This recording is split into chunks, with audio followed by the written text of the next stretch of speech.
opening ceremonies, here's Ryan Stevens. Thank you very much. And folks, welcome to the new Smyrna Speedway, night number 7 of the World Series. Who's excited? Let me hear you if you're excited.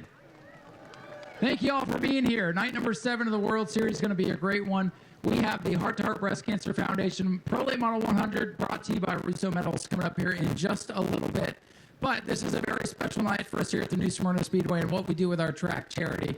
So before we introduce you to the drivers and get ready to get going tonight, we do have a special presentation for the Heart to Heart Breast Cancer Foundation. And for that, I'm going to turn it over to Mr. Rusty Marcus. Rusty?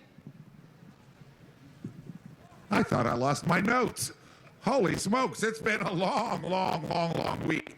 First of all, welcome everybody to the 60th World Series of Asphalt presented by Orlando Longwood Auto Auction. We are so happy to have everybody here tonight and on TV with Flo. We wish everybody could be here in person. It got a little bit chilly here tonight, but it's okay. At least there's no snow, there's no ice. It's just a nice little night. We have some really nice things that are going to happen tonight.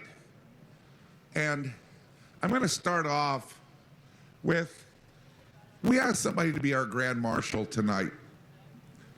And, well, we lied. I'm going to ask Ashley Maestra to come up. Where are you at, Ashley?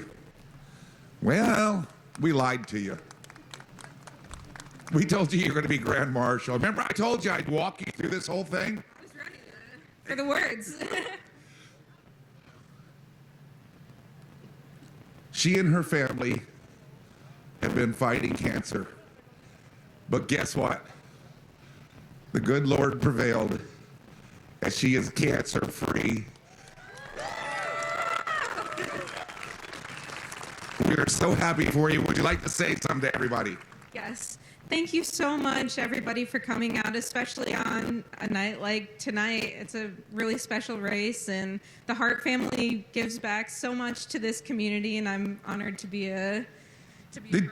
Did you say that the Heart to Heart Breast Cancer gives back? They do. Funny thing, we have a check for you for $10,000.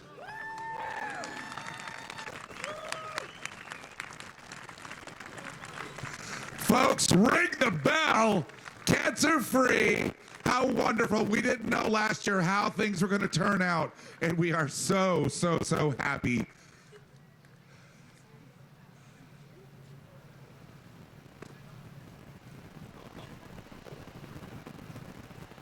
Ding, ding, ding. Ring the bell. Now, to make this happen, did you want to say anything else? Yes. Thank you so much, and get ready for another super fun night of racing and giving back to the community. Yeah. Thank you so much, and congratulations. So happy for. Now, the way that we make these things happen is through generous donations. Bob Mason, where are you? Come up here. This man does more for New Smyrna Speedway than you can imagine. Tonight, he has given the Heart to Heart Breast Cancer Foundation $1,000 to help with the endeavors. Give him a huge hand. What a great man. Thank you, sir. Thank you. Ken Clapp, who couldn't be here tonight, he's with the West Coast Hall of Fame. He's giving $10,000.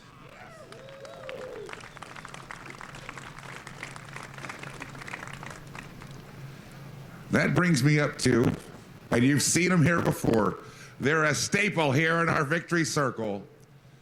You've seen this lady up here. She's a wonderful lady. She works hard for everybody. I want to introduce Tess with the Edgewater Eagle Riders 4242 as she presents a check. Thank you, Rusty. First of all, we have invited the DeLand Eagle Riders to join us this year. Brian, would you come up with the first check presentation? Mrs. Hart, these are Eagle Riders in DeLand, Florida. There's a check for $2,100 that we've raised. Thank you. Thank you, Mayor. Okay. This lady here, she saved my soul last year. And I can't thank what she does enough for this community. And we at 4242 Eagles would like to give you $3,800. Oh my gosh. Thank you. Thank you.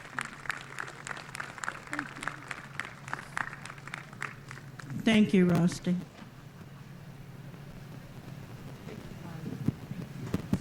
Folks, give them all a great big hand for everything that they do.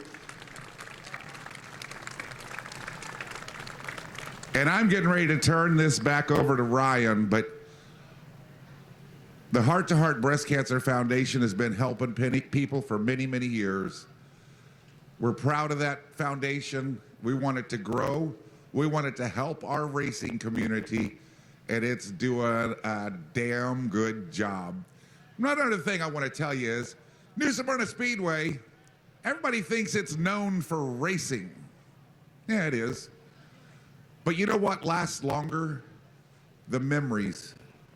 The memories of being at the racetrack with your family, with your friends.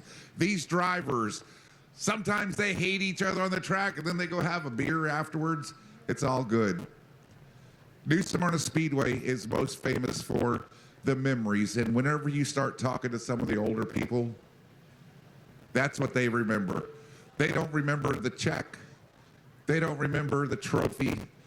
They remember the people that they met along the way and what an incredible bond that is. At this time, I'm going to turn it over to Ryan Stevens, and he's got a few little things to go over. Folks, I want to get you primed up. Are you ready to race? Wow, church is a few days away. Are you guys ready to race? That's better. All right, Ryan, come on up. Thank you, Rusty. All right, folks, we're going to get into driver introductions here in just a minute. But real quick, it's night 7. Let me get a survey. Who's been here at least 2 nights so far? A couple of you. All right. Has anybody been here for all 7 days so far? Wow. I'm impressed. Thank you, guys. Thank you for being at all the great racing so far. Who's here for the first time tonight? A bunch of you. You picked a fun night to come. We got a lot of racing coming up, so I promise I'll be short-winded with my part. So, how about we meet the starting field for the Heart to Heart 100 tonight? Does that sound like a good idea? All right. If we want to make a receiving line with our dignitaries, you guys want to line up? You're good? All right. We will. I'll get out of the way here, and I'll start calling drivers. We're getting ready to meet the field for the Heart to Heart 100 presented by Russo Metals tonight.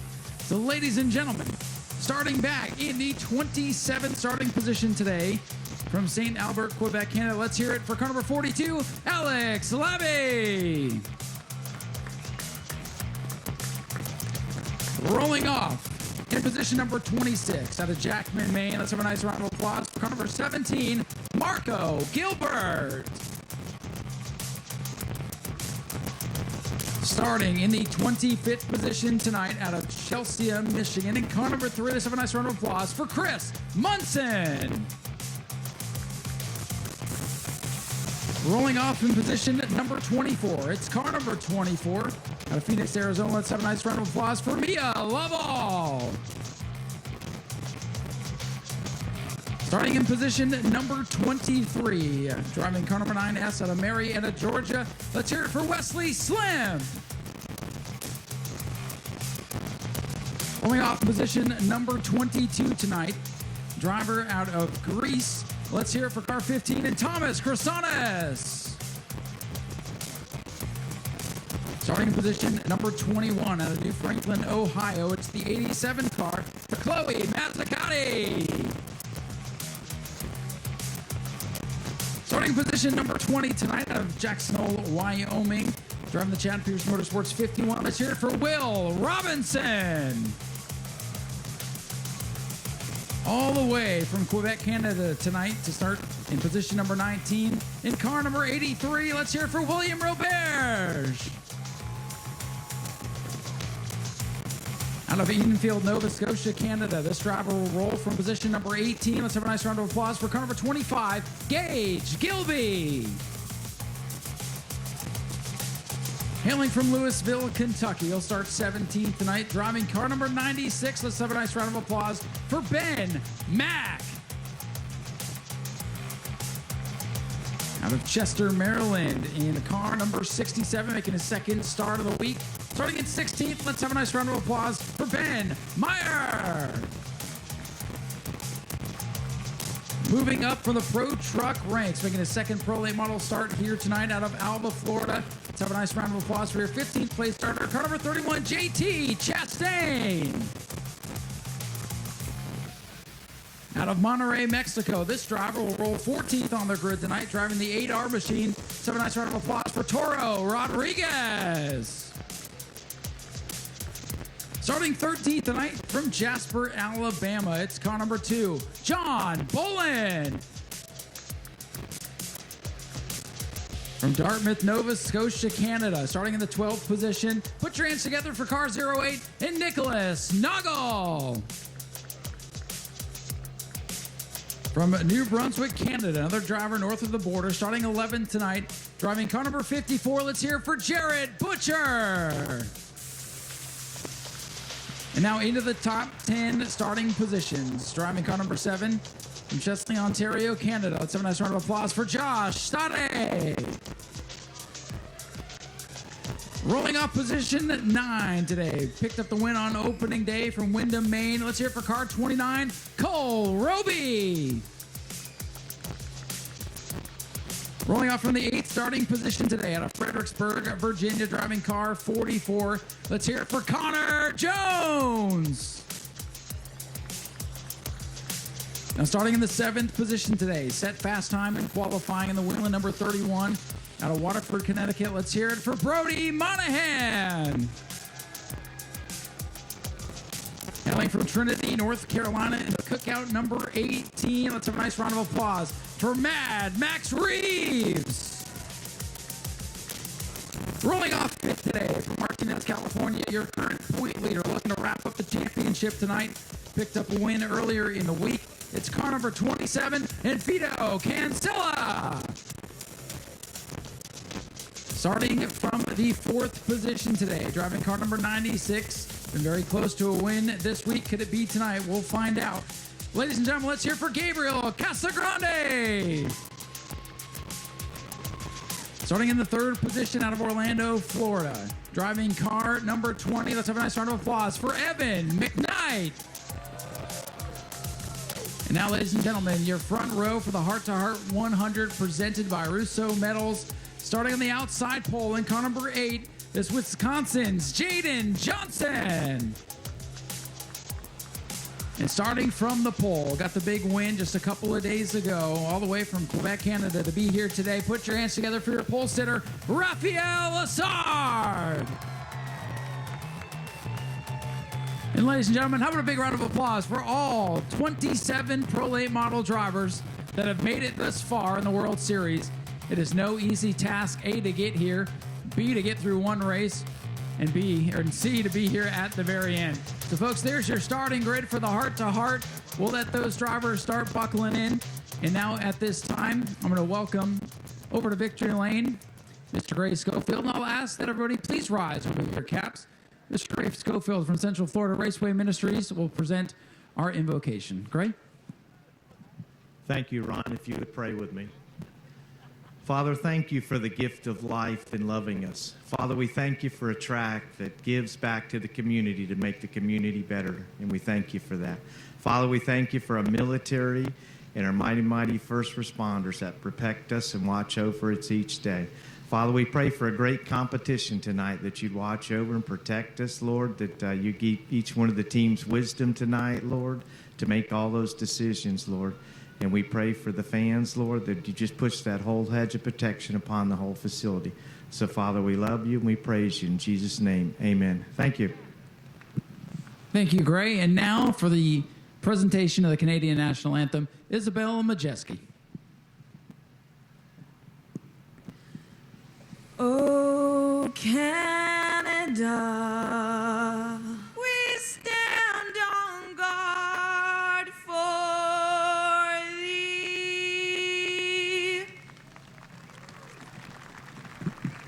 And now, if you'll please remain standing, Leah Yon will present the Star Spangled Banner. Leah?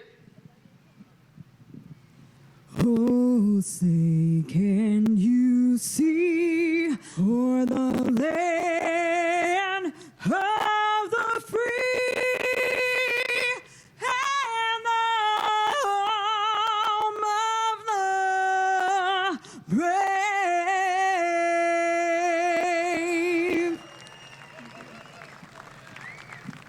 Thank you very much, Leah. Let's have a nice round of applause for Isabel and Leah. Rusty, they're getting antsy to go racing. Are we ready? We're ready to give the command. Ladies and gentlemen, we showed where the good Lord gave us a victory with Ashley earlier. We're asking for one more victory. Longtime flagman for Orlando, New Smyrna, pretty much every racetrack in the state of Florida has come down with cancer. We wanted to have him here tonight because of his love for racing and all that he's done for racing in the state of Florida. He couldn't make it tonight. He started some treatments. The treatments aren't going necessarily how they're supposed to. But for those of you that believe, you know the good Lord can make anything happen. They've had to put him on hospice care. So I think it's very important tonight that we bring him here live via the phone, since he couldn't be here, to give the greatest command in stock car racing. Hit it. Drivers, start your engines. Thank you.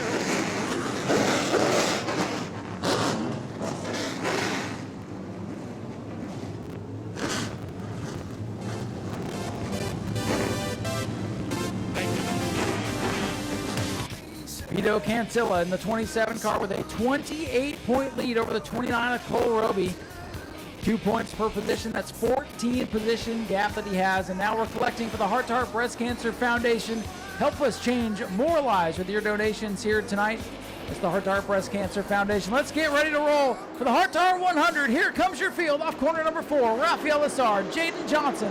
Bring us down the main straightaway, and we are underway.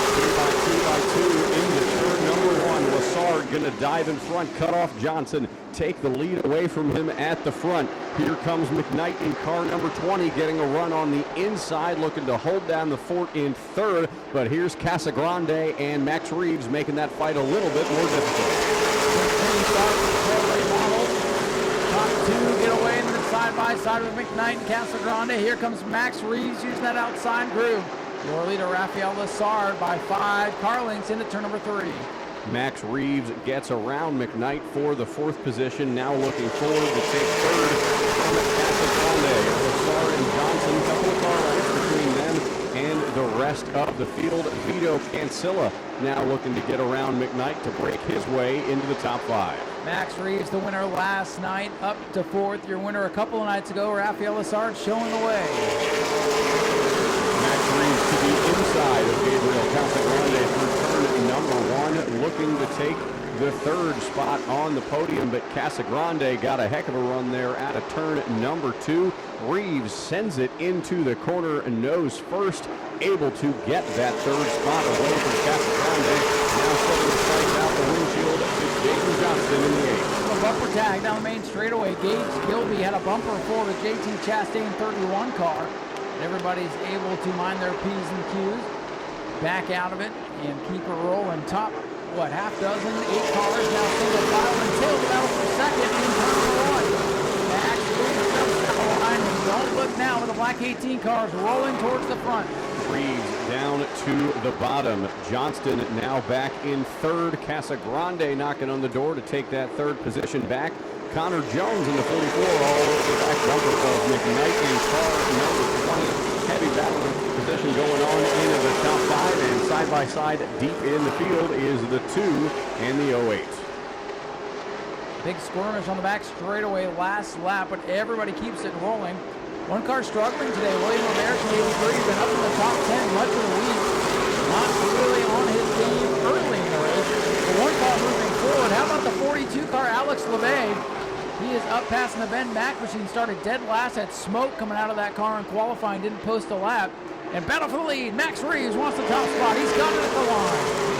Max Reeves now out in front in the cookout number 18 machine. Officially gets around Lassard, but Lassard's got a nose on the bottom on the backstretch. Reeves going to put a little bit of a gap in between himself and the Canadian in the 48. New leader out of turn 4 is Max Reeves. Max Reeves with 9 laps complete. Flew to the front of this field, and Zach, I have a feeling he may be hard to beat, especially with Jones. And the 31 Brody Monahan kind of boxed in right now. Jones getting aggressive on the Evan McKnight number 20 as they battle for 5th off corner 4. Jones got a big old push from the 31 team. He now looks around tonight to take the 5th position away. However, McKnight now still fighting off Monahan's number 31 car. Connor Jones up into the top 5 now. Here comes Monahan. Brody Monahan, 31 car, with the bottom of the racetrack. Evan McKnight, number 20. Only made one start this week, despite being here all week long. They've been saving this piece for tonight. Right now he battles with Brody Monahan, who got that big win middle of the week, looking to end his World Series with his 2nd trophy of the weekend, but gotta get there and chase down the 31. I'm sorry, the 18 of Max Reeves. The 31 car is 6th right now. Only 12 laps in and a nice calm start to this year's Heart to Heart. A little bit of contact there in turn number 2 for Cole Roby, who is now under attack from the number 2 machine. He has had a tough fight so far today. Tucked in line behind the 2 with help from the 67 behind him. Cole Roby in a white and blue number 29 car today. They switched from Black Beauty over to the white machine. And really, it has not been the day they were hoping for. One car pit road overheating issues for the 51 of Will Robinson. Will Robinson out there in the 51 on pit road, calling back to his Wyoming heritage with a geyser coming out of the number 51 car. That was a good one. Team out there taking a look, Old Faithful out there on the 51. Retiree of the evening. Watching Thomas Wisconsin and Ben Mack battle each other side by side. How's the point we've been doing? Vito Cancilla, car 27. Right now ahead of Cole Roby. He had a big lead coming in. Right now he's stuck back in the 8th position, but that is going to have to take home the championship. Roby in the 29 needs to be 14 positions ahead of Cancilla in the 27. So as long as nothing happens to Vito, I think he's got the championship pretty well in hand. But Max Reeves is the man who won this race win in car number 18 as he makes his way around Marco Gilbert's 17. Whoa, Vito got loose on the bottom of the racetrack trying to pass the McKnight car. If he were to have trouble, especially early, there are enough cars in the field tonight that could erase a 28-point lead in a hurry. So we will see what happens, but you got to be feeling pretty comfortable on the 27 car. Hasn't finished outside the top 5 all week. Robinson's number 51 team headed to the garage. Vito Cancilla now regrouped, looking back at the rear bumper of the McKnight car. Got some help from Jarrett Butcher in the 51 to get back into the race. Gabriel Casagrande in the 96 took an aggressive shot at Jaden Johnson's number 8 there through the first set of corners. This time by for Max Reeves, it's 20 laps complete. 20 laps complete for Max Reeves, 80 to go. The longest, oh, trouble around goes Mia Lovell. Look out, the rest of the field gets on the binders. And we will have our first yellow flag at lap number 20. Caution out for the first time. Just 20 laps in, Mia Lovell's had an adventurous day, went for the spin in qualifying, and now brings out the first yellow of the race. Mia's had a relatively consistent World Series, running pretty well in the back half of the top 10 for all of the features that we've had tonight. Cole Roby's number 29 have a Dodge nose cone on it. It does. You know, I think the black one did too. It just didn't stand out quite as much as the white one does. But yeah, we got a Dodge in the field tonight. The Lonesome Dodge, car 29, has some work to do. Daytona Dodge American Auto pace car off the Speedway, and we are back underway here in the Hart 100. Lassard on the bottom. He got a little bit of a run off that first corner. He's keeping it quarter panel to quarter panel, but Reeves found a burst of speed down the backstretch, quickly jumps out to a car length's advantage. Max Reeves looking so strong after the win last night, trying to back it up tonight in a big one. Remember, he was involved in that last one dust-up on the first night of Pro Late Model racing. Team decided not to run all the Pro Late Model races, so not in championship contention, but definitely in contention to win the 100 here tonight. 20 laps completed. It'll be 21 complete this time. Evan McKnight way up the racetrack in turns 3 and 4. And here comes Brody Monahan. The wheel number 31. Rolling towards the front, trying to take fourth away from the 96 of Cass. Oh, look out! Stack up into the walls. Cole Roby. Second place, point man, torn up. For Ben Meyer in the 67. Butcher was the first one around. And we got a parking lot in turn 2. Cole Roby in car 29 in competition for the World Series Championship. Close to being a full field stack up. Everybody thankfully making it through that one okay as the field makes its way down the front stretch in view of all of you. So Vito Cancilla, car number 27, your current point leader. And as we await news on Cole Roby's number 29 machine, the almost near locked-in champion. Honestly, Vito Cancilla might get out of here with one of the largest margins of victory in the championship in the Pro Late Model side of things. We'd have to go and check the stats. I don't want to guess on that, but it could be up there. Next time around, we are coming to the choose cone and 2 laps before green as Cole Roby's 29 team looking that one over. And it is not looking good for the 29 camp. Tough break there for them. 21 laps complete. Our first major dust-up of the day. The choose zone going to open up this time. Max Reeves in the 18 jumps up to the outside groove once again. So Max Reeves picking up right where he left off last night when he came home with the Pro Late Model win. He is looking to do it again tonight in the big one that really matters here, the Heart to Heart 100, the final race of the Pro Late Models here. Daytona Dodge American Auto pace car ready to leave the field. Your leader, Max Reeves, in the black 18 car. He's on the outside. On the inside is the 48 of Rafael Lessard. Reeves, the winner last night, looking to go 2 in a row. Good restart for Lessard. Lessard got the jump back to the inside. Reeves at bay through the first set of corners. He cannot. Reeves going to jump back to the lead on the back straightaway. Called off. I think And the 48 might have jumped just a little bit there. We will confirm with race control, of course.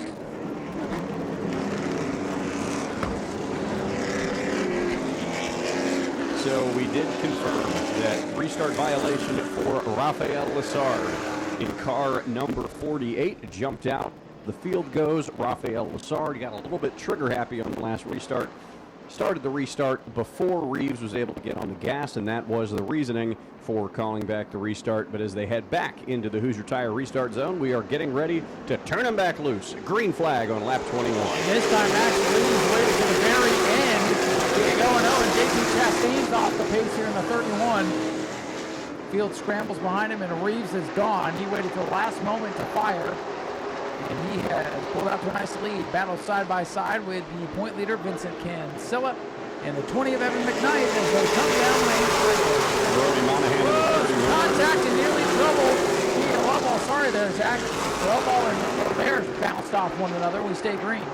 Battle for third right now between the 31 of Brody Monahan and the 96 of Gabriel Casagrande. Monahan looking to the inside to get that position. Out of turn number 4. Monahan has a win on his belt. Coming back on Tuesday night as he looks to make his way back up into the top 3. Whoa, trouble And we got backstretch a car around goes the around. 96. Ben Mack back up into the John Bolin number 2.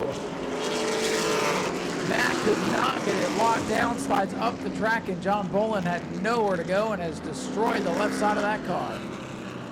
And they just changed the tire on the rear of the number 2 there.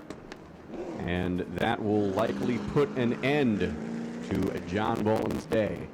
The number 2 car up into the wall. here right in the middle of the back straightaway. JT Chastain's 91.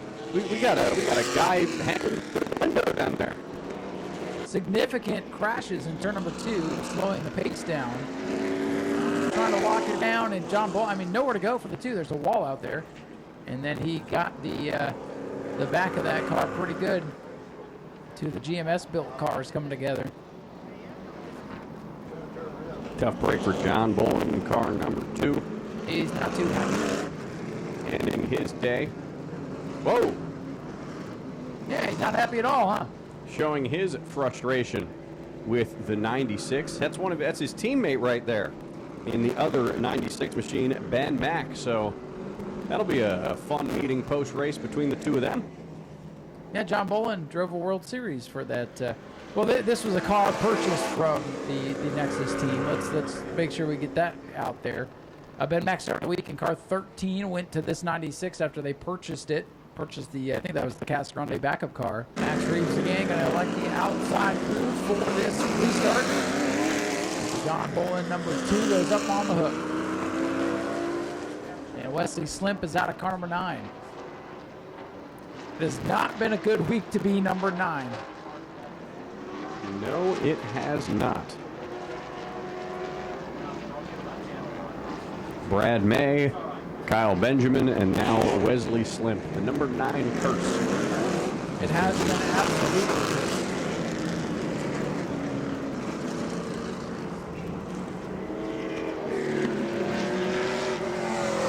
Ben Mack able to return to car number 96. Looks like cosmetic damage there. Some damage to the 8 of Toro Rodriguez as well that race control is keeping an eye on. So lights are down on the pace car. EJ is going to take it back down into pit road. The field headed back through the Hoosier Tires restart zone, up through the gears. Max Reeves is the control car. And once again, he's going to wait until the very last minute to get that 18 machine going. Green flag back in the air. Man, those slower restarts are kind of screwing with the back half of the field a little bit. They're all over one another trying to get up to speed, not spin the tires. So that's what's caused some of this ruckus there at the back of the field. Nice clean restart this time, though. We're side by side for third, and don't look now for that qualifier. Down to the bottom that time. He's now looking at Casa Grande, but here comes Connor Jones in the 44. He's made his way up to the 5th position, throwing his name into the hat for this battle for third. He looks to the inside of the 31.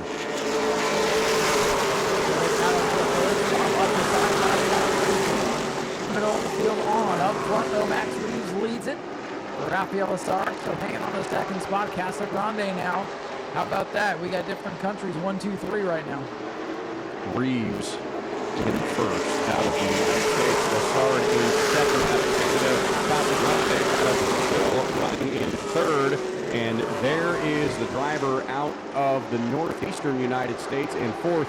Brody Monahan, 31. He's got a win on the week already. Connor Jones looking to the inside again of Monahan. Contact into the rear quarter panel for turn number 4.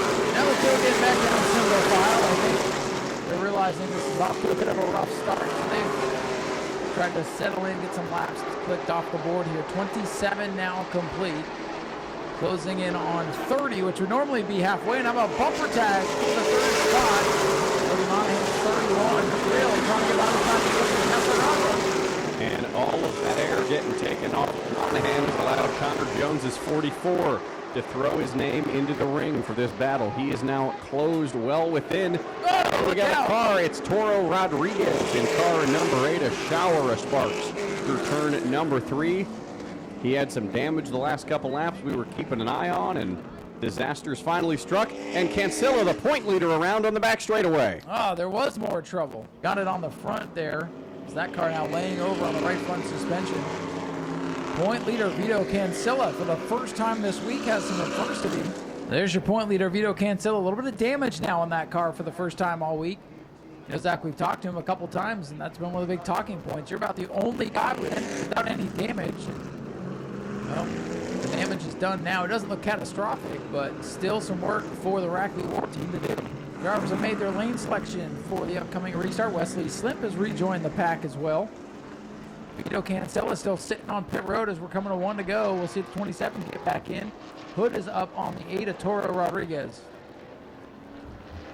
Field's starting to thin out a little bit here, but the action continues to rage on. Just 28 laps complete. A plethora of cautions to start the event as Ralph Miller shows them one at the line. One more lap to go before we get back to green flag racing. And it is all Max Reeves in car number 18 at the front of this field. We haven't had many consecutive green flag laps, but I think the 31 of Brody Monahan's car is comparable to the 18 of Max Reeves, but Brody just doesn't have the track position right now to get up there and show it. Leader Max Reeves on the outside. Rafael Lessard to the white car down on the bottom. Here they come into the Hoosier Tire restart zone. Green flag back in the air. And Lessard got a good jump on the restart that time by. He's got no help from the 31. That'll let Reeves get back up topside with a push from Casagrande. Here comes Monahan in the 31 now on the bottom. Going to give a shove to the 48, but Reeves closes the door. A lot of smoke out of the Vincent Cancella car on the restart. The car. The championship leader definitely with a tire rub. We'll keep our eyes on that. It'll either clearance itself or turn into a bigger problem. Contact on the backstretch for the 54 of Jarrett Butcher all over the back of Mia Lovell's 24 machine, and the yellow flag. Double back straight is the 3 machine and the 17 of Marco Gilbert. And Cancella. Oh, there you go. Once again up into the wall. Took care of itself. There was more that we couldn't see. All the wrecks off turn number 2 are happening in the blind spot we got up here. Cole Roby hadn't been caught up in that wreck earlier, man. I'm sure he's thinking the same thing. I wonder right if he's now. thinking of getting the car back out. You know? He'd be a couple laps I'm down. not saying that Cancella's out, but. So we've now word from race control that he did break something. I wouldn't be surprised that tire went down. There was a lot of tire smoke out of it. Car 27. And would you look at that? A whole rush of Cole Roby's crew now came closer to look at their car again. Imagine that. So Vincent Cancella, the point leader, the only Pro Late model to not experience any kind of calamity this week. That was a whole lot of calamity right there. Yeah, it's been a rough 29 laps for the 27 car. Vito Cancella, I would have had something in that right front went down or broke. And there you see what's left of your current point leader, car number 27, Vincent Cancella, up on the hook. And that right front might be soft. That's what it looks like.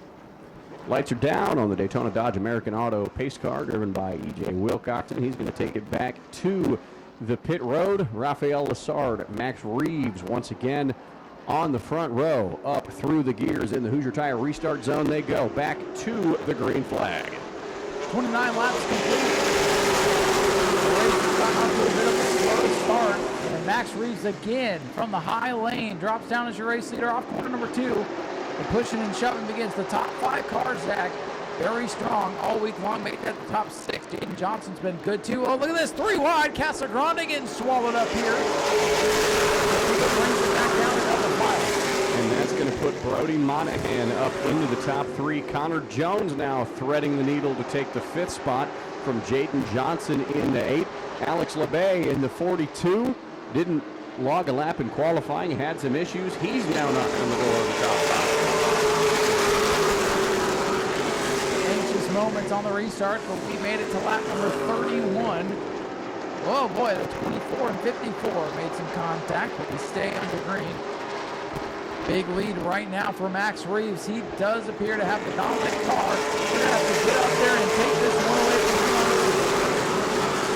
He's been running very, very, very well so far. Reeves about 5 to 6 car lengths ahead of the 48. 5-car stack up in the middle of the field between the 20, 25, and 24. As Mia Lovell looks to the inside of Gilbert's 25 to take that 11th position away. That is the closest side-by-side on track.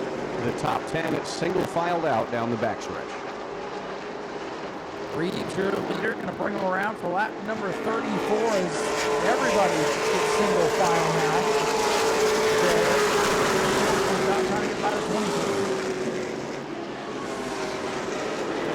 Top 5 nose to tail out. The 24 Mia Lovell able to get around, or no, Gage Gilby was able to get around her, and now she's looking to try to get around Jarrett Butcher. Josh Stoddard in car 17 in the side-by-side battle with Chloe Mazzagatti and 87 deep in the lead back. Don't look now. Look who's joining the fray. Car 42 started dead last on the field. Normally driven by Eric St. Jolie. Tonight that's Alex LeBay, veteran racer and former World Series winner. Seen his name on the Xfinity side of things over the past several years. And now he's driven up to the 7th position from 27th on the grid in 36 laps. That 42 might have a say in this thing. Alex LeBay, the 2017 NASCAR Canada Series champion, a veteran on the Xfinity and Truck Series side. Coming out here tonight, a former World Series champion. He is now up to the 7th position as Max Reeves, within the next couple of laps, going to come back up around Marco Gilbert's 17. And we will start to do battle with the leaders in traffic. This race goes green for a significant amount of time. There will be a lot of traffic for these drivers to have to deal with. Munson and Gilbert a little bit off the pace, but you know what? I give them credit for keeping their cars clean and being out here with a shot at, who knows, maybe a top 15 if they keep getting racing, maybe a top 10 if they're all said and done. Field still strung out nose to tail through the back straightaway, coming to lap number 40. So 60 laps remain, the length of a normal feature here this week, as the 08 machine knocking on the door of LeBay in 7th. Reeves with a very comfortable lead on Raphael Lessard. Brody Monahan finally has laid claim to that 3rd position. The Wheeling Engineer in 31 car already a winner this week. Trying to close in and battle. Maybe get win number 2. Speaking of battle, Nicholas Noggle, the 08 car, the Bricon sponsor car, all over the state. Oh, look out! Bumper tag! Nicholas Noggle knocks Alex LeBay out of the way. And Alex LeBay not going to be too happy about that. You see him driving his nose over the he's corner trying to get him. Number 4. He wants to get the 08 machine back. But Noggle in the 08 seems to have the faster car. He's starting to pull away from LeBay's number 42. Lap down to the 17 there. Gilbert does another lap down. Garrett Butcher trying to move forward. The 54 bobbing and weaving here down the main straightaway, trying to get by the Gage Gilby car. Really got tight on the bottom in turn 1 and 2. Back up front, leader Max Reeves will come across the finish line. 44 circuits now complete. 44 laps in the books. Garrett Butcher in the 54 playing a little bit of bumper tag with Gage Gilby's number 25. Garrett Butcher, the brother of Cole Butcher, the Governor's Cup winner back in November and current Craftsman Truck Series driver, coming out here for his first World Series, seeing what he can do. He looks to the inside of Gilby once again and taps through for the finish.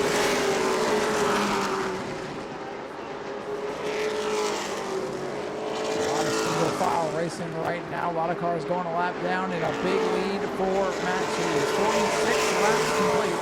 Max Reeves showing the way over the 48 car Raphael Lessard. In third, the 31 will go to Monahan, 96 car. Gabriel Casagrande holding on to 4th and rounding out the top 5. Connor Jones in car 44. Connor Jones in the 44, one of the fastest cars of this World Series, but hasn't gotten anything done yet as far as a race win goes. Handful of podiums, but yet to come home with a win. Max Reeves in car number 18, now half a straightaway in front of Raphael Lessard. Closing in on the halfway point for Max Reeves in car number 18. No real question. I think restarts are going to come into play a little bit later, and that aggression will pick up as Garrett Butcher almost sets up one of them. They start getting loose on the bottom of Gage Gilby's 25. They lap by the Muncie number 3. So Max Reeves looking to pick off Wesley Swink, put him a lap down in the number 9 car. The gap back to Lessard continues to grow. It was a full second the last time by, and that gap only continuing to grow to 1.3 seconds. But Ryan, the fastest car on the track right now, is the 31B of Brody Monahan. I'm telling you, Brody needs track position. He needs to get up there on the front row, and then he can go to battle with Max Reeves. The problem is, he's got a lot of work to do to get by the Raphael Lessard 48. He may be the fastest car, but Lessard's lap times are not that far off. So Brody's going to have to work hard, and we're now past halfway with 49 laps remaining, and Max Reeves looks pretty stout right now, looking for his second consecutive race. That last time by Gabriel Casagrande, the fastest by a whole tenth over Max Reeves. So the 18 machine started to put it in cruise control mode, maybe doing a little bit of saving of his tires, making sure that if he does need to get aggressive towards the end of this one, he has the ability to, as he's got a lap car in between himself and Raphael Lessard. 52 laps complete on the ticker, 48 remain, and Max Reeves, Mad Max, still showing the way. Things pretty calm right now as we're finally getting some ring flag racing in after a very slow pace to start the race. Brody Monahan in the 31 on the back bumper of Lessard. That Toyota's been bad fast so far, has a win on the week, looking for the second one as they get around Marco Gilbert's number 17 machine. It looks like Monahan has been closing in the corners, but Lessard has been gapping on the straightaways.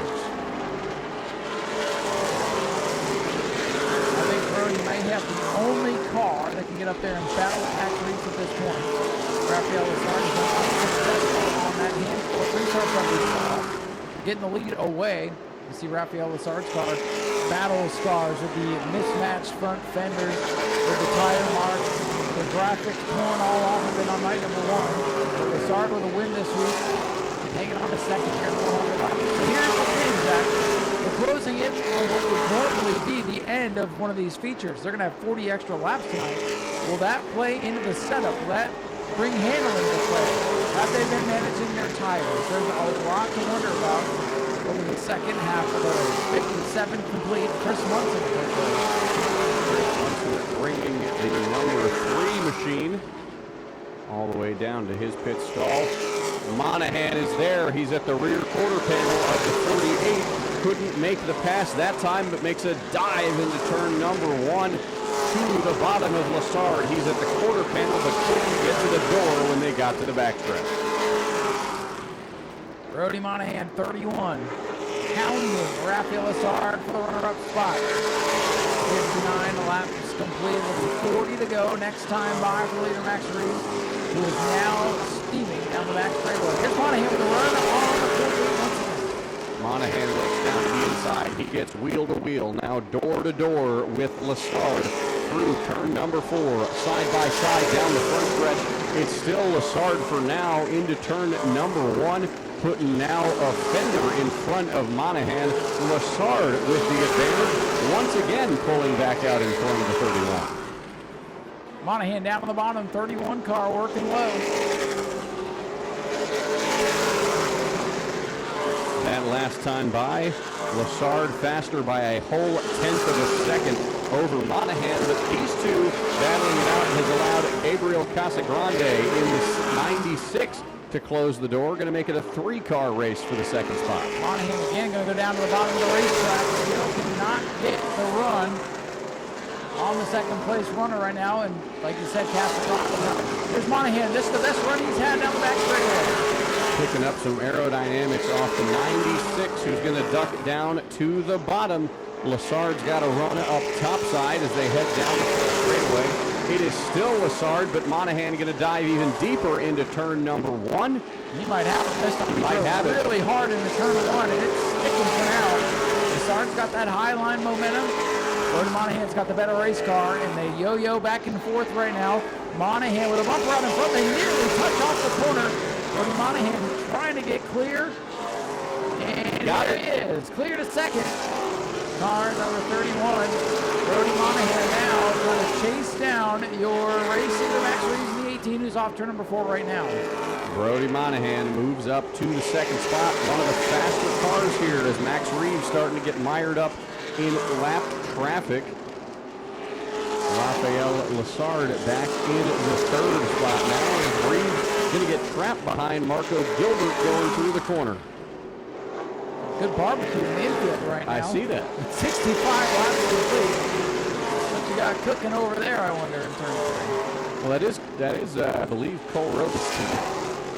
Cooking up something. Hopefully the generator's not on fire back there. That would be bad. There's not seeming much of a sense of urgency, but if they're cooking something good, they can bring us up some food. Back up front. It continues to be Max Reeves. He's out by half a straightaway on the Brody Monahan machine. Now's the time to go check on lap times. Max Reeves across the line. He's running 19.1. Brody Monahan is quicker, folks. A 19.022 for Brody Monahan. So about a tenth of a second quicker there. And there is no lap cars in between the two of them. Monahan has, for the most part, clean air, only being made dirty by Max Reeves' number 18 car. As that last time by, again, Monahan quicker by nearly a full tenth of a second. Yeah, Monahan's quicker, but you see the gap.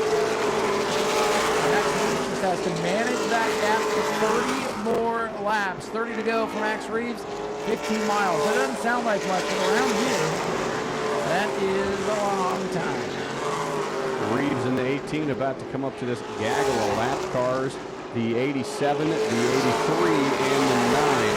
Wesley Slint now got in the 83 of Roberge. That is going to be what Max Reeves has to fight his way through when they make it out of turn number 2. As that time by, Max Reeves picking up the pace a little bit faster by 2/10 over Brody Monahan. The 42 Alex LeBay. Erickson to lead behind the wheel much of the week. Alex LeBay built that car up into the top 10 with a Watson spot now for the 08 of Nicholas Noggle and the 20 of Evan McKnight. Evan Knight, car number 20, had qualifying at a single night this week. Didn't bring the car out past night number 1, was saving it for this one. He's had a pretty quiet run, staying inside the top 10, but running in the 8th position as of right now. Max Reeves has officially gotten around Wesley Slimp's number 9 to put him another lap down. He's looking forward to Chloe Mazzagotti's number 87. As Brody Monahan was faster by 2/10 the last lap on by. We'll see if that trend continues. It barely does. Monahan faster by only 1/1000th of a second. Battle for third is heating up. Here's the 96 car now. 96 of Casa Grande is battling the 48 car Rafael Asar for the final spot on the podium. The final opportunity to talk to us, Zach, is between the 48 and 96 right now. The 48 machine, that's Rafael Lassard fighting off a challenge from Brazil's Gabriel Casagrande, who is at the rear wheel, now diving down. Max gets caught up by a lot of traffic here. Max Reeves had to go way to the bottom of the racetrack that time. And as you check the timing and scoring, you'll see that Brody Monahan significantly faster that time. That is exactly what Brody Monahan wanted to see. Needs more of it, a lot more of it. And right in front of that is William Roberge in the 83. And Brody Monahan is hoping and praying that Reeves gets caught up by him. That last time by, Ryan, Monahan 2 full tenths of a second faster than Max Reeves. That's all momentum. Max Reeves lost momentum. It took him a full lap to recover. And Max did a great job to get that car turned down to the low side of the racetrack and not lose any more ground. A slip or slide could put Brody Monahan right there on his back bumper. 78 circuits complete, just 22 to go. If it goes green the rest of the way, I think Reeves is in control. If they're going to restart, we got one high. Wesley Slint getting out of the way of the leaders. No harm, no foul. Next time by, Reeves trapped now behind William Roberge in the 83. Couldn't get around him for a couple of laps there. Finally makes the pass down to the bottom. Brody Monahan navigates his way around the Marco Gilbert. Caution! Trouble on the Speedway, bringing us under yellow with 20 to go. And competition caution coming out. Comp yellow.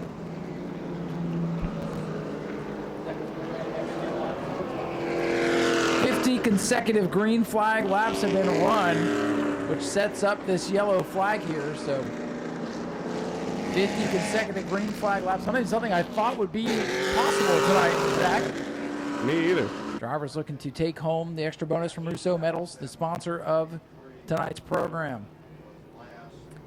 That they are, as Max Reeves in the Cookout number 18 car looking to make his week even better by coming home with another win in the one that matters the most for these Pro Late models, the Hart to Hart 100. Rafael Lessard in the 48. How about Connor Jones in the 44? He had a great charge to begin the race, fell back a little bit, hasn't had much ground to make up, but now with the field bunching back up together, could we see him, a former World Series champion, make a jump forward? Another driver who I've had my eyes on through this one was Alex LeBay in the 42, in the two fastest cars of the World Series in the Pro Late models. Gabriel Casagrande and Rafael Lessard behind them. Going to give them the push through the Hoosier Tires restart zone, up through the gears, out of turn number 4. Green flag back in the air. What a restart for Max Reeves, and that's been his strong point. Rafael Lessard going to try to fight back on the outside. They scramble off turn number 2. Nicholas Noggle out of shape, but hangs onto it. Oh boy, the race is on, middle of the pack. Reeves comes off the corner. It'll be 20 to go. 20 laps to go for Trinity, North Carolina's Max Reeves in the 18 machine. Brody Monahan putting some space between himself and the 48 of Rafael Lessard, who is in a side-by-side battle with Gabriel Casagrande for the 3rd position. Reeves, Monahan, now the battle for third. Will get to Lessard. Oh, look out, around goes the 82. Johnson in front of the pack. And Butcher slides in there, making a little bit of contact. Caution flag again with 19 to go. Jaden Johnson has had a tough World Series. He was coming in as a driver who showed promise in the red eye back in January. Got the mechanical gremlins on that car worked out. And his World Series going to end with a spin in turn number 2, and Jarrett Butcher's number 54 got a big piece of that on the left front. Yeah, left front damage on the 54. It doesn't looks cosmetic from here. It doesn't look too bad, but damage nonetheless.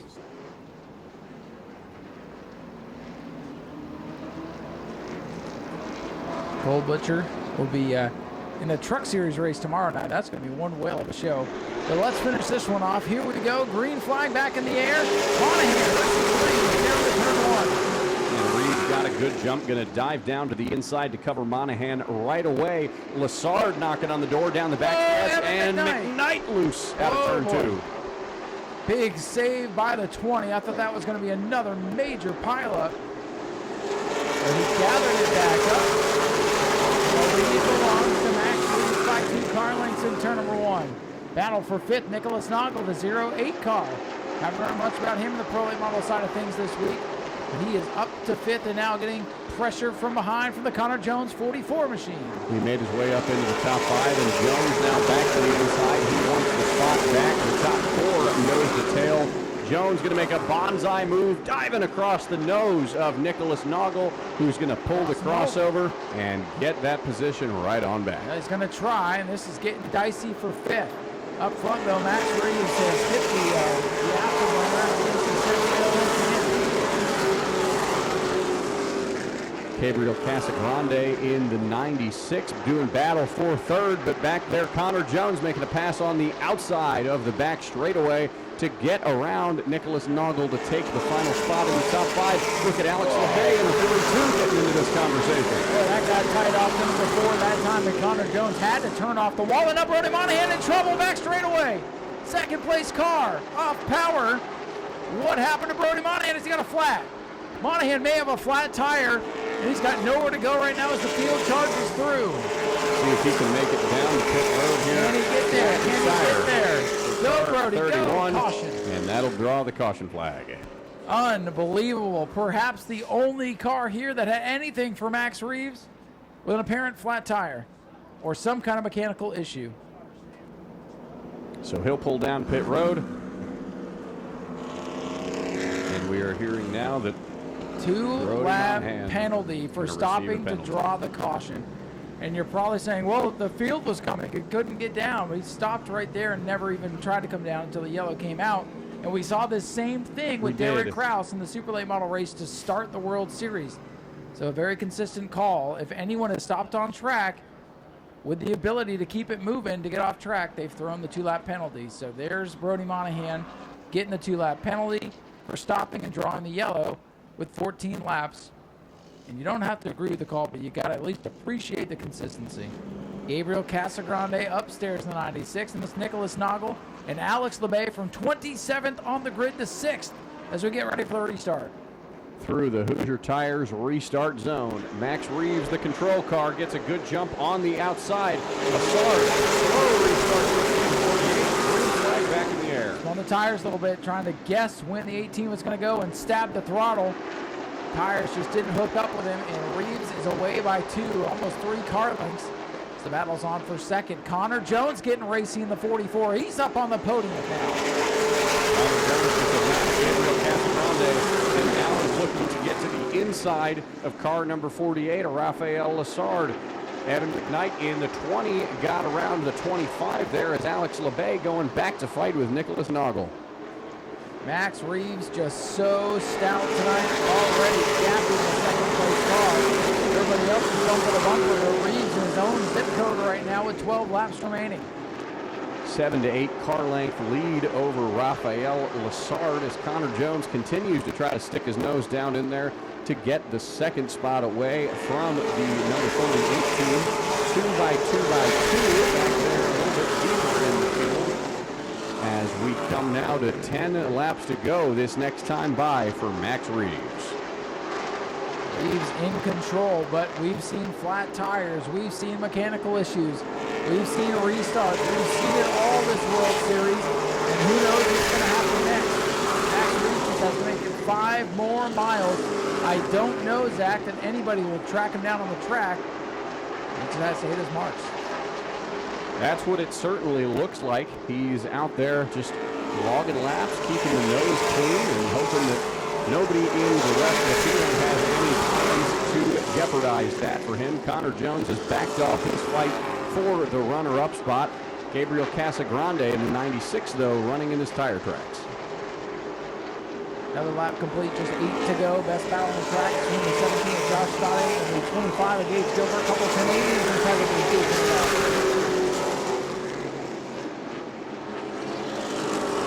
Side by side there between Stade in the 17 and Roberge in the 83, or excuse me, that's not Roberge in the 83, that's the 25 of Gage Gilby. He is going to defect to the outside on this battle. Brody Monahan in the 31, deep in the field, a couple laps down due to that penalty that he received. Josh Stade going to get the better of Gage Gilby's number 25 that time around, and now looking forward to Evan McKnight. 6 to go now for Brody Monahan's number 18, for Max Reeves' number 18. I'm watching Brody Monahan trying to strike through the back. Reeves in control, nearly a half a straightaway lead just after a couple laps. Wesley Slint brings the 9 to pit road. It's been a trying World Series for that driver who will now focus his sights on the Daytona International Speedway next week. So that'll be the end of the night for the final number 9 car that remained out here. He was the survivor of the 9s, coming to 4 laps to go for Max Reeves in the 18 machine. Reeves in command. I know he does not want another yellow flag. Restart open the door for crazy shenanigans. Right now, the closest battle is the 20 and the 17 down the back straightaway. Another lap complete for Reeves. Just 3 to go this time for the youngster. 3 laps to go for Max Reeves, one of the dominant drivers of this World Series. Is a battle for third beginning to brew between Gabriel Casagrande in the 96 and Connor Jones in the 44. Casagrande got a huge run down the back straightaway going into turn 3. Battle for third is a good one with 2 laps to go. Who's going to get the final spot on the podium? Casagrande 96 on the bottom of the racetrack. Jones on the outside. Give it to Casagrande by a car length now. Casagrande clear in turn 3. Coming to the white flag. Jones with a crossover move. What a battle that is for third. Under the white flag. Max Reeves off of turn number 2. And the competitors in turn 3 make contact. Casa Grande into the side of Jones, but out of turns 3 and 4 from Trinity, North Carolina. Max Reeves going to come across the line to win the Heart-to-Heart 100. Rafael Lassard going to lock up second, and after a crazy battle there through the first set of turns, Connor Jones going to come home with the final podium spot. Vito Cancilla will come home the champion. And hey, how about some sparks to the finish from Chloe Mazziotti in the 87. The Pro Late Model World Series is complete. Max Reeves takes home the Heart to Heart Breast Cancer Foundation 100 presented by Russo Metals. You're wearing the Heart to Heart 100, Max Reeves. And out of California, Vito Cancilla, your overall champion. Max Reeves there getting presented with the trophy from Track Management, the 100-lap winner presented by Rousseau. A triumphant night for Max Reeves and the Cookout team, outlasting the competition here. 100 laps, nearly double the length. Had a little bit of pressure from the 31 car. He had some problems at the end of the race, and Max sure coming home a winner. Yeah, I'm so thankful to my crew chief Buggy for setting this fast car up, and my dad and Matt and my whole team. I'm just thankful to be here. I think if we would have ran all week, we would have swept the week. So maybe next year we'll try to sweep the week. Coming home with a win here tonight, from getting collected in the big one on Friday night to winning the last one here. Fantastic week for you. When do you think we'll be seeing you again here at the New Smyrna Speedway? I don't know, but you'll be seeing us here sometime this year. Anybody else you want to thank tonight? My crew chief Buggy for setting this thing up. It's been so fast. Well, Max, congratulations, my friend, on your win tonight. Max Reeves, the winner of the Heart to Heart 100. Well, you guys were battle tested all week long. You got the win, and then you had so many other things you had to keep this to work on to keep this car going all week. But to finish it off with a second place and a win this week's got to feel pretty good. Yeah, it feels great. It's been a pretty hard week. The win was amazing. We didn't even think we were gonna get a win that soon in the week. But Ken thanks Velocity Race Car, David White, Cote Racing Enterprise. The guys did an amazing job. They worked day and night just trying to keep up with all the damage I was bringing after every races. That thing is pretty beat up, but it was fast. It was fast, and I think if we come back in the future, we'll be even better because we kept on getting better and better every day. Well, after what you guys went through last year, I mean, you guys packed up and went home early. Didn't even stick around for the end. From where you were last year to come back and fight through all that you fought through to have all these good finishes, that's got to feel like night and day. Yeah, it feels really good. Last year was, man, we were so bad, honestly. It just was a pretty old car, and we didn't put every chance on our side. But now we were really well equipped with a great race car, great team, great crew chief. So I think it paid out. I would say so. Congratulations on a great World Series. Ladies and gentlemen, let's hear for your runner-up tonight, Rafael Lassard in car number 48. And we'll toss it over to Zach here. There's Zach. Zach, I'm coming to you. A lot of great people down here celebrating. Zach, we'll catch up with Connor Jones, and we'll try to get Vito up here for the championship interview. So Connor Jones in car number 44, bringing it home a respectable third place to finish off his World Series. Connor, you were in a tight battle there for this position with those closing laps, doing battle with the 48, the 31, so many other cars, but coming home in third, ending your World Series on a pretty good note.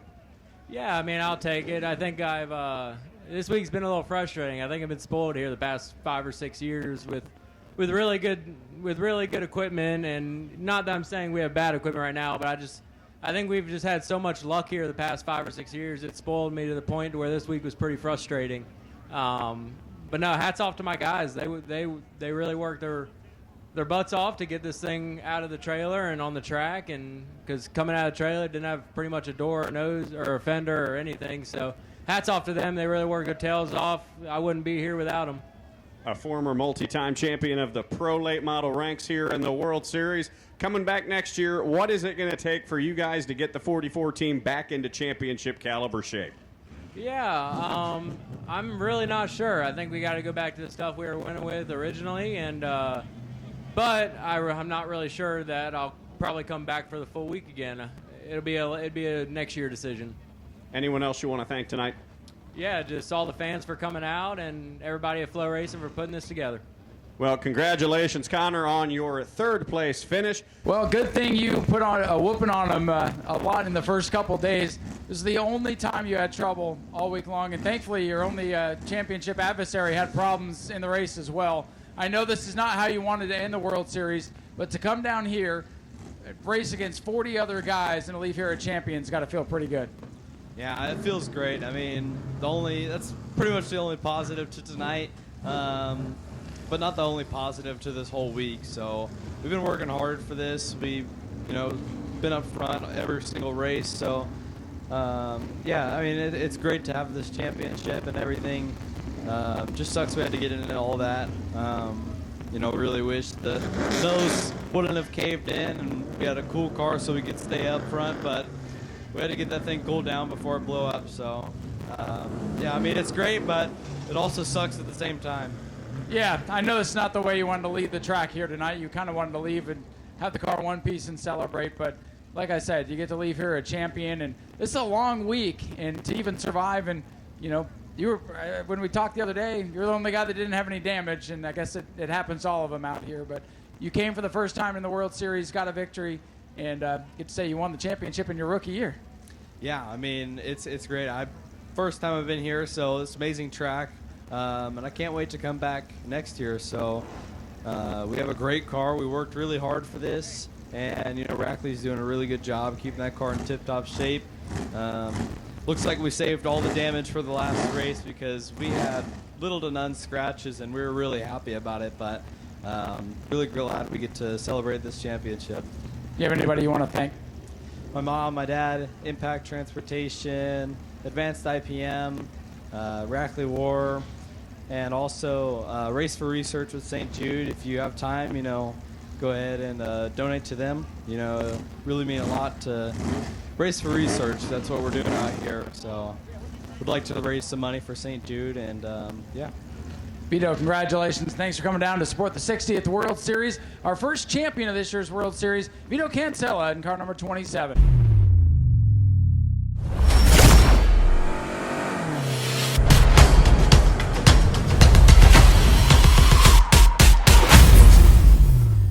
None of them have ever run a 66-lap race around here apart from once a year. Even some of our local drivers, their weekly races in the 602s are 25 laps apiece.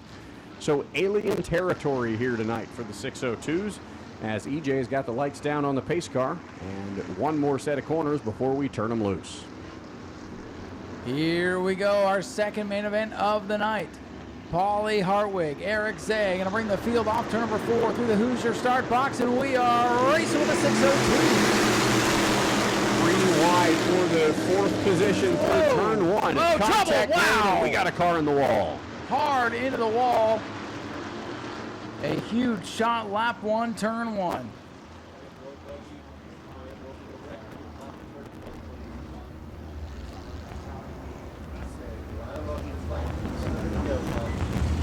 Richie Cooper in the 36 has pounded the wall in lap 1, turn 1. Man, I was watching Justin Beecher going beach racing down in the dirt. And then Richie Cooper's car, I don't know if he locked it up or if he caught the wheel of another car, but he took the wall down a ton in turn 1 with 2 big events to come to complete things after tonight. Coming down here from New Jersey, winning in the Tour mods, winning in the 602s, and he is running it back to the green flag side by side with Eric Zay through the Hoosier Tires restart zone. We are green flag racing in the 602 Tour mod. Turn number 1, pretty good. Oh no, another one! Just like before, it's Hank Baker Jr. this time. Hank Baker Jr. in the tire tracks of Richie Cooper, deja vu on this start. Unbelievable. Almost the exact same spot into the turn 1 wall. Number 2 out for number 2. So once again, we'll go to a complete reset and restart here. Pace car going to lead them down The back straightaway, E.J. Wilcoxon, the pace car driver, leading every field to green here as he pulls his Daytona Dodge American Auto pace car down at pit road, and up through the gears they go. Back through the Hoosier Tires restart zone, coming to the green flag. Oh, in trouble again. This time we don't even make it to turn one. Keep going, Paul. Keep going, Paul. The green is still out. And Paul's not going anywhere. That'll bring out yet another caution flag. Paul Fly into the blue and black number 94. And now he's rolling. As EJ gonna take it back to pit road. Let's see what happens this time, folks, as they come into the Hoosier start box. Cody Norman been having some problems here under these cautions. Going to try to rejoin the pack. Green flag in the air. Take 4 to get the Papa Blue and the Memorial away.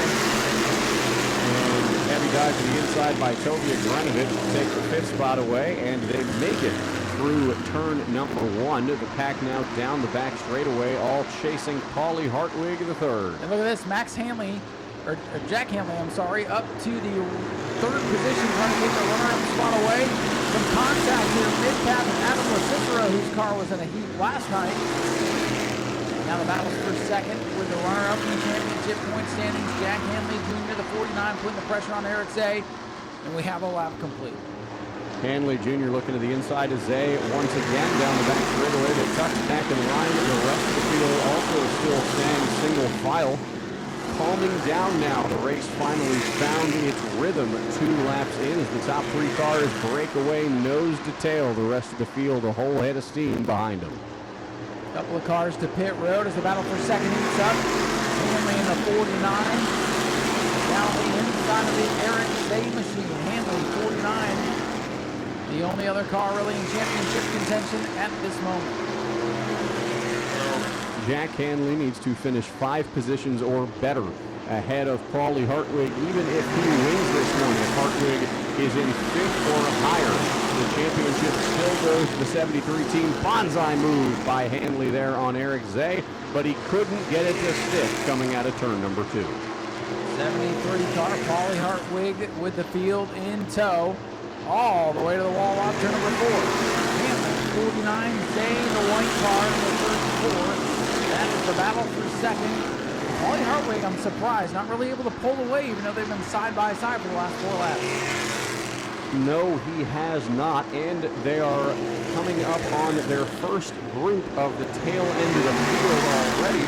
And the top 5, Ryan, bunched up under a blanket through the first corner as they come up to this first set of slow cars who are double wide, and we got a car fading in the middle of the pack. The 2, Jerry Gradle Jr. off the pace in car number 2, just trying to find a hold down. I don't know if he's still come back up to pace yet or not, but he's staying on the racetrack. Had a moment in 1 and 2. Leaders have gotten by the very, very slow lap cars in turn 1. Hanley Jr. up to the back bumper of Hartwig, playing some bumper tag, sending him into turn number 3. Hanley looking for a shot to make a move, diving down to the bottom.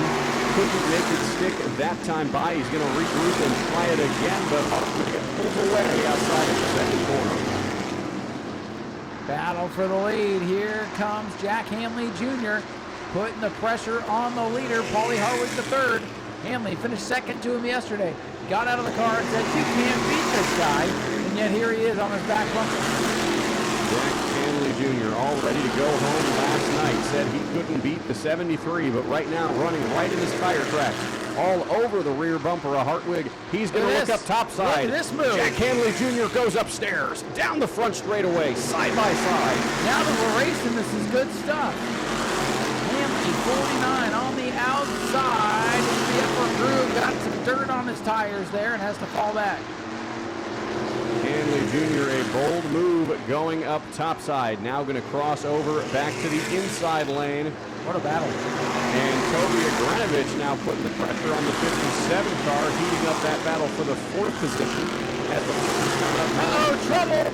Trouble, turn 2 around is Matt Montanari in the 9. Montanari in the 9. It goes around, another car going around with him as well. Man, the battle for the lead was so good.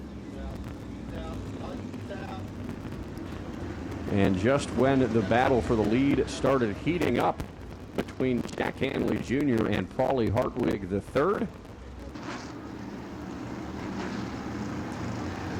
EJ going to pull him down the pit road as the field gets ready to restart 2x2 for the first time this race through the Hoosier Tires restart zone. They go. Green flag back in the air for Paulie Hartwig III and Jack Hanley Jr. picking up right where they left off, going side by side into turn number 1. 66 car, middle of the field, swapped lanes too soon, we're being told. He's got to go to the back of the field now.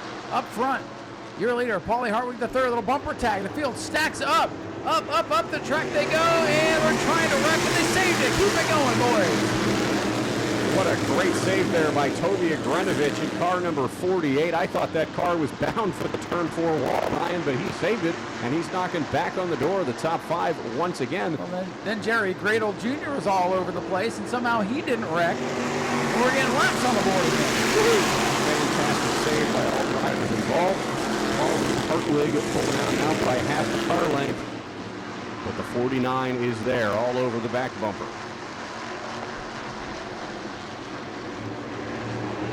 Black flag coming out for somebody. 66 cars. Doris going to the black flag. Switching lanes too soon on the restart. So he'll have to do it to make a pit stop. Eric Zay is fading big time, the white car. Zay was up at the front of this pack and now going backwards. Got to wonder if he had some damage in that dust up. Eric Zay, last night's third place finisher, fading throughout the pack. He was in 9th position and falling as Chris Hatton Jr. in the 09, getting around him easily. The 12 machine also going to get around him with ease, as our leaders making it through turns 3 and 4. Jack Hanley Jr. still looking for his window of opportunity to make a move on Paulie Hartwig. How about this 4-car lead draft, if you will, down the back straightaway? 73, 49, 57, 27. Great rebound for the LaCicero team as they were in a heap here yesterday. Also, shout out to the team, Tony Pentinelli. That orange yellow number 2 car. Having a great run in the 7th spot. So the lead pack of cars now about to gain Tovia Grenovich in the 48 machine, who has caught the lead pack just a few laps after nearly hitting the turn 4 outside wall in the battle between the 4th and 3rd place cars. Heating up, LaCicero going down to the bottom. Adam LaCicero, 27 times on the 57 car. And now it's a 5-car lead train into turn 3. And Max Hanley is now your leader. Hanley doing a great job here tonight ahead of Paulie Hartwig III. Jack Hanley Jr. finished runner-up last night. Wants to take the crown here on the final night of racing. Grenovich going to give a shove to the LaCicero machine down to the inside of the 57. A 2-car draft through turn number 4. Ryan, they're racing like a restrictor plate track on our half mile. Oh, this is better than that. Hanley's the leader. They had to get back single file. Whoa, some contact. Hang on, Tony Pentinelli. Truel and Pentinelli got together, but they straightened it out. We continue to race here, coming to lap number 21. 21 laps complete. For the 602s on their final night. So Max Hanley out there doing what he needs to do in the 49. He just needs somebody else to get by this 73, and then somebody else, and then somebody else. The 57 Beecher about to make that move down to the inside of Paulie Hartwig. He's got help from LaCicero. They're side by side, wheel to wheel down the front stretch. He's going to take another dive into turn number 1. Beecher's got the momentum. He's going to get around Hartwig. Oh no, Adam LaCicero! Big spin into the back straightaway wall. That team cannot catch a break. Paulie Hartwig stumbled off turn number 2. The field stacked up, and LaCicero gets shot out of the lead train and into the inside wall a ton on the backstretch. Dang. Heartbreaker for Adam LaCicero. That 27 looked like it was picking up some genuine speed on the longer runs. Was able to piece the car back together yesterday after the incident he had. Good to see the window net down on the 27, a very, very frustrated driver in Adam LaCicero. Looked to me like Paulie Hartwig got up out of the groove just a little bit, and as the field stacked up, it's usually the 2nd or 3rd place guy in line that gets spit out, and that's exactly what happened to Adam there. I don't think that was anything malicious on Toby Grinovich there. He's just the guy behind him, and they were all so close together. It's just like restrictor plate racing, like you said. One tap the wrong way and trouble brews. You know, I agree with that one, Ryan. That definitely looked more like a racing incident to me, but tough break for LeCicero. He's had a rough World Series go at it here. A heartbreaker for LeCicero. Here we go, folks. As you can see, coming out of turn number 2, LeCicero got stacked up by the Hartwig machine, just got a light bump from Grinovich. Remember, if he can win tonight and Paulie Hartwig finishes 6th or worse, oh boy, championship switch up. What an upset that would be for Jack Hanley Jr., who's going to lead the field through the Hoosier Tires restart zone, back up through the gears. Green flag back in the air. What a shove by Paulie Hartwig, going all over the back bumper of the 49. Paulie's not done yet. Believe you me, one little slip up ain't going to take Paulie Hartwig out of contention tonight. Hartwig 73 down the bottom. Hanley, your leader. Beecher upstairs, the blue and white 57. And Toby and Grinovich, that patriotic and yellow machine. Hartwig tried to pull the crossover to get around the 49 that last time by, and we It's got a car around Chris Hatton Jr. Annabeth Crum did an amazing job to not make us a T-bone steak in turns 1 and 2. Now we got another lap on the board at least. Tough crash for 0-9 Christopher Hatton Jr., former series champion here for the 602 Tour Modifieds. 23 laps complete, 10 laps shy of the halfway point. Jack Hanley Jr., your leader. Paulie Hartwig now back up into the 2nd position. Watch that black and orange car as they come into the Hoosier restart zone. Oh, Paulie's ready to roll. And green is out. These slow restarts really get everybody right up on the center bumpers. Hanley, though, able to pull away. Hanley got the jump and beat him in the 57, falling back a little bit. Grinovich in the 48 going to go up topside. A wonderful shove again by Paulie Hartwig, getting the 49 out front quickly and early.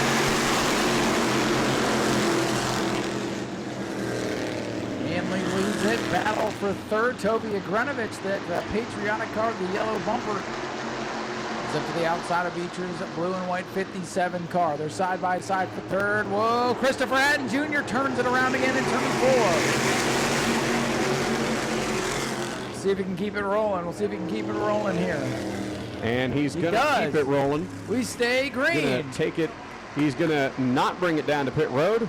But here come the leaders approaching Hatton Jr. fast. Paulie Hartwig all over the back bumper of Jack Hanley Jr.'s number 49 car as the lead pack single file through turns 1 and 2.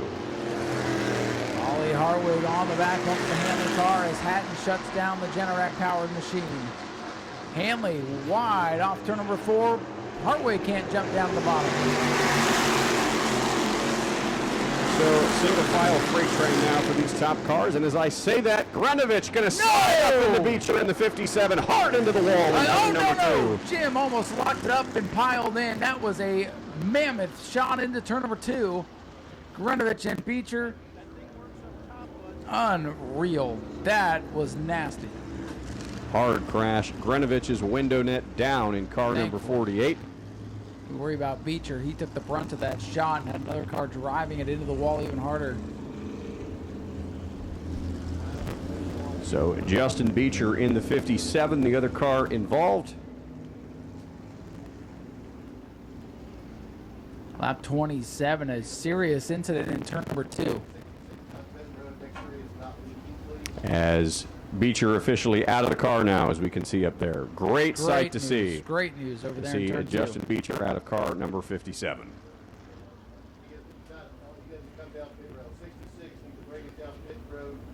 Calling the 66 at Jim Storrs down pit road to check for fluid.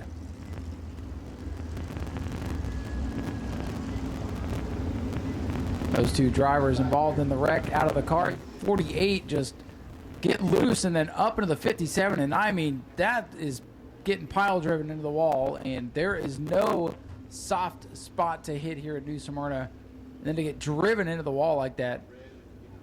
And we are going to go red on this one. A massive crash in turn number 2. Thankfully, everybody's all right.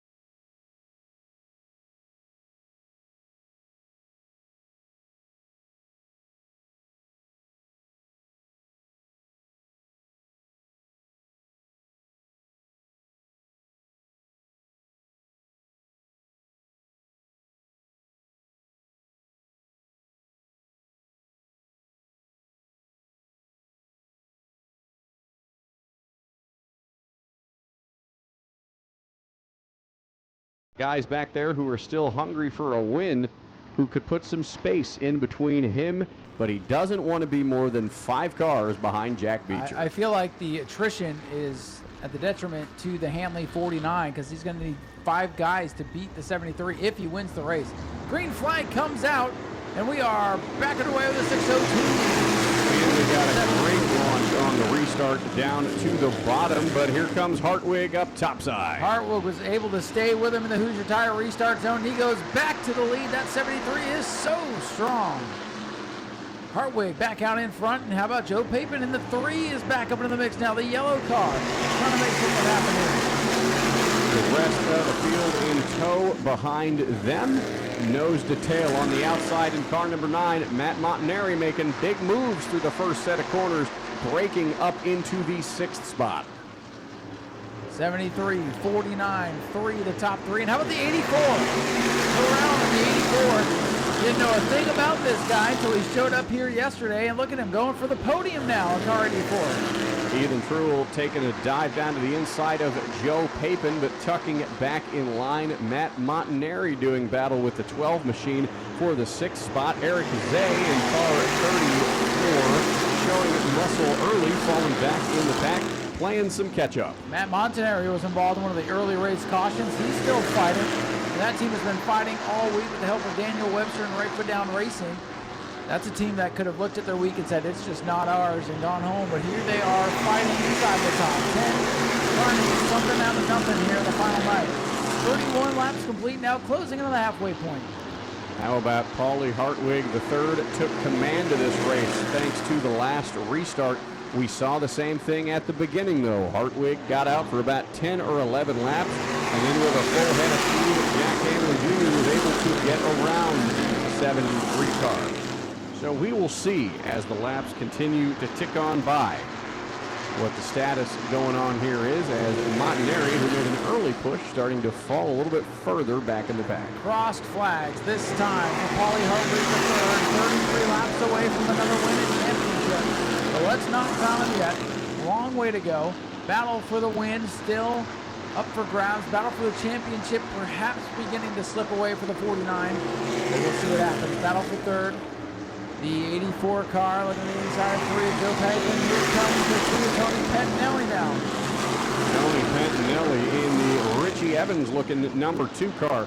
Gives some help to Truel in the 84, trying to get him a push around Joe Papin to break car 84 into the top 3. Here comes Eric Zay to make it a 3-car train on the inside of Joe Papin. Ethan Truel in car 84 going to nose ahead for the 3rd spot. Slow car on the bottom, and no, the 3-car way up high into the loose stuff. Hang on, oh, Joe caught the wall. Tough break for the 4th place car there. Joe Papin has fallen back outside of the top 5, barely hanging on to his spot into the top 10, brushed up on the outside wall. Battle for the lead getting underway. Bumper tag played by Hanley, that time by Eric Zay, challenging for the 4th position. This time by is lap 37 on the board, lapped by the 17 of Joey Torchia. Car breakaway at the front. And how about that 84? Truel having a great run. And that car I'd never seen before until yesterday. Battle for the lead. Pressure cooker right now through turn number 1. Nose to tail the last couple of laps. Hartwig has been the man at the point The 49 car, Hanley Jr. has been running around in second. It's a mirror image of what we saw at the beginning of the race. Eventually, though, Hanley was able to overpower him on the inside, coming out of turn at number 4. And I wouldn't be shocked, Ryan, if he's setting up to make that exact move once again. Could very well be as the third side by side for third behind the leaders. Eric Zay back into the conversation now in car 34.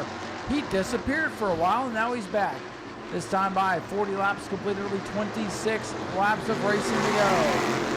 26 more times around this half-mile high-banked oval for Paulie Hartwig III to pick up yet another win for this World Series, about a half a tenth faster than Jack Hanley Jr. that last time by. But the fastest car on track, Ryan, is Eric Zay in the 34. He's got a little bit of clean air before he catches the leaders. Can he make it a 3-car battle?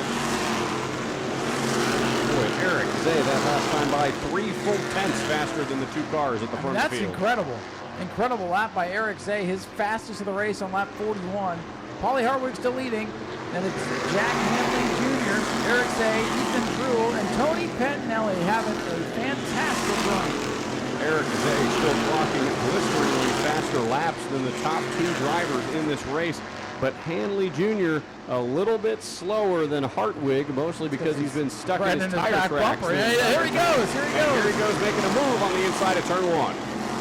Down to the bottom, slide up, watch the crossover off turn number 2. Here comes Hartwig back down to the inside. This is good racing. These two are putting on a whale of a show. Cut out the cautions and we got a heck of a race.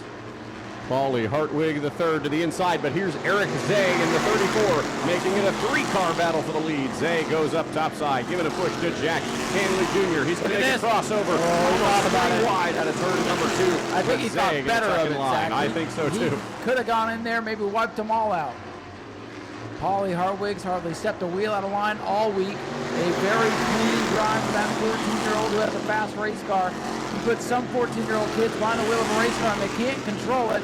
Hartwig's got some talent, and he is in a duel right now with Hanley. These two have been at war all week long. And here comes Zay. Does he go 3 wide this time? No. Doesn't make the pass. Tucked back in line behind Hartwig instead. Hartwig got a wheel bump from the 49 loose on the entrance of turn number 1. Does he and take Zay is going to take him 3 wide down the next straightaway. Eric Zay to the inside. He sends it in there. 3 wide for turn 3. Look at this. 3 wide for the lead here at Nau Smyrna. New leader at the line. No, it's Hartwig who hangs on, but Hanley is the big loser in that exchange. Jack Hanley falling back big time, but Eric Zay's got a big run down the back straightaway, nosing ahead of the 73. Going to shut the door on him out of turn number 4. Now, a 5-car draft again. Eric Zay. My goodness, this is exciting to watch. This might be some of the best racing we've seen all week as Eric Zay to the point around Paulie Hartwig. Hanley back to 3rd, and it's Truel and Pettinelli the top 5. And a ways back in 6th, Nick Bear in the 12, who's been on pit road 17.5 times today. Unreal race. Eric Zay in car 34, the fastest car on track right now by a full 1/10 of a second. A fantastic built car for last night's 3rd place finisher, but a big shove from Hartwig into turn number 3, letting him know he's there. We'll see if there's any complication getting around the 17 on the front stretch. They make it around into these. 50 circuits complete, 16 laps to go. And it looks like now a 2-man race at the front. Let's see if Hanley's got anything left. Where did the speed from Eric Zay come from?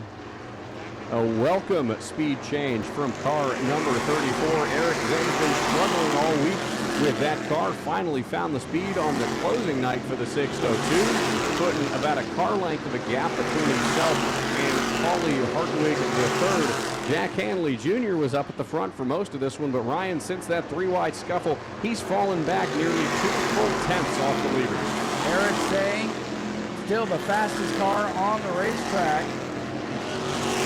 He found some speed out of nowhere. He was trying to stretch out the lead on the 73. Hartwig, who gets a big run down into turn number 3. Hartwig's car coming back to life. Massive run for the 73 car all over the back bumper of Eric Zay, bump drafting him through turn number 1. Zay going to use the bump, get an extra touch of speed. Hartwig faster that last time by. He had just been the fastest lap the entire race. The Hartwig, the 73, your point leader, perhaps soon-to-be champion. Here he goes. Takes a look to the inside for the race lead at lap 54. Zay going to shut the door through turn number 1. Hartwig was faster by 1/10 of a second that last lap by. That is the two-car battle at the front of the field. A New Yorker and a New Jerseyan battling up at the front. Hartwig going to take another dive to the inside, but tucks back in line.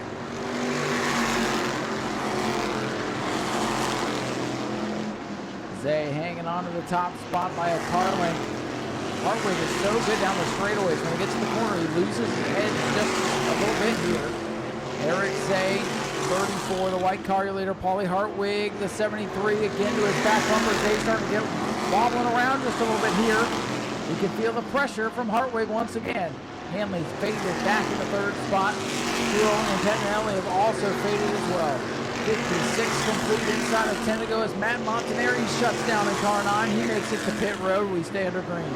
Eric Zay still leading the race. Him and Paulie Hartwig that last time clocked an identical 19.315 dead even laps from our two leaders. That is incredible. And Hartwig puts the pressure on all over the back bumper of the Eric Zay 34 car. Eric Zay looking for his first World Series triumph if he can hang on. Hartwig looking for his second. Hartwig looking for his third. Ryan Flores, the only other driver to win this week. Eric Zay really having to get up on the wheel here.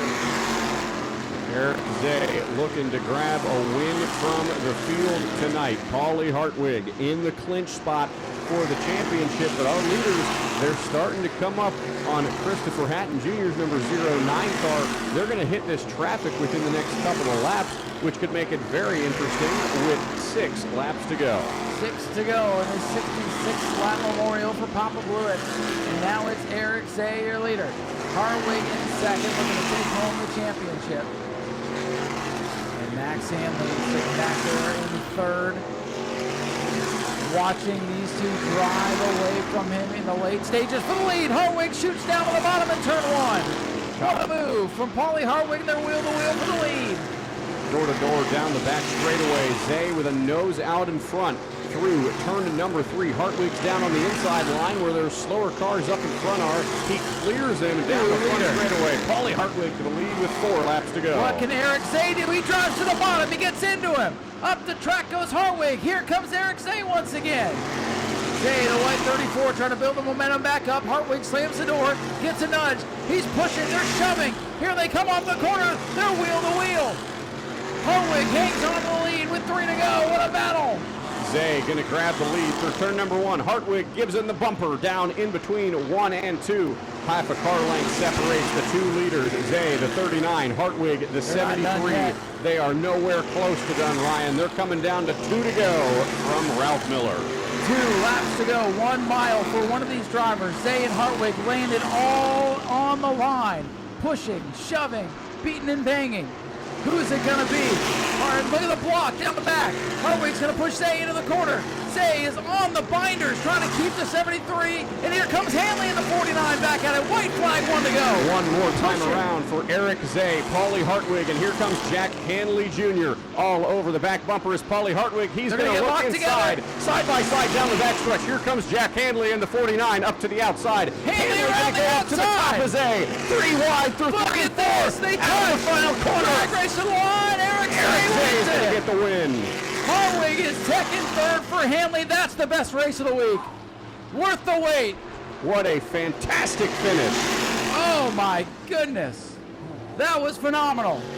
Eric Zay with his first World Series win. Paulie Hartwig and Zay were locked together for the last lap and a half. Couple fellow competitors coming over to say congratulations to the driver of car number 34, Eric Zay, coming home with a wild last lap pass. And the finish, there he is, everybody getting congratulations from his fellow competitors. Some handshakes from the crew.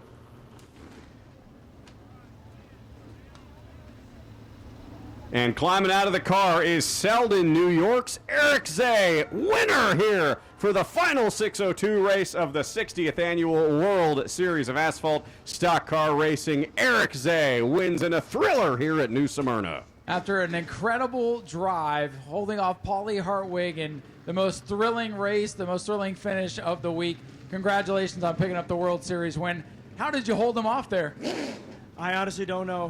Had a really good spotter. Ed was helping me out big time, keeping me at bay, keeping me pumped up because I thought we were going to be messed up when that right rear tire went flat on us and we had a pit.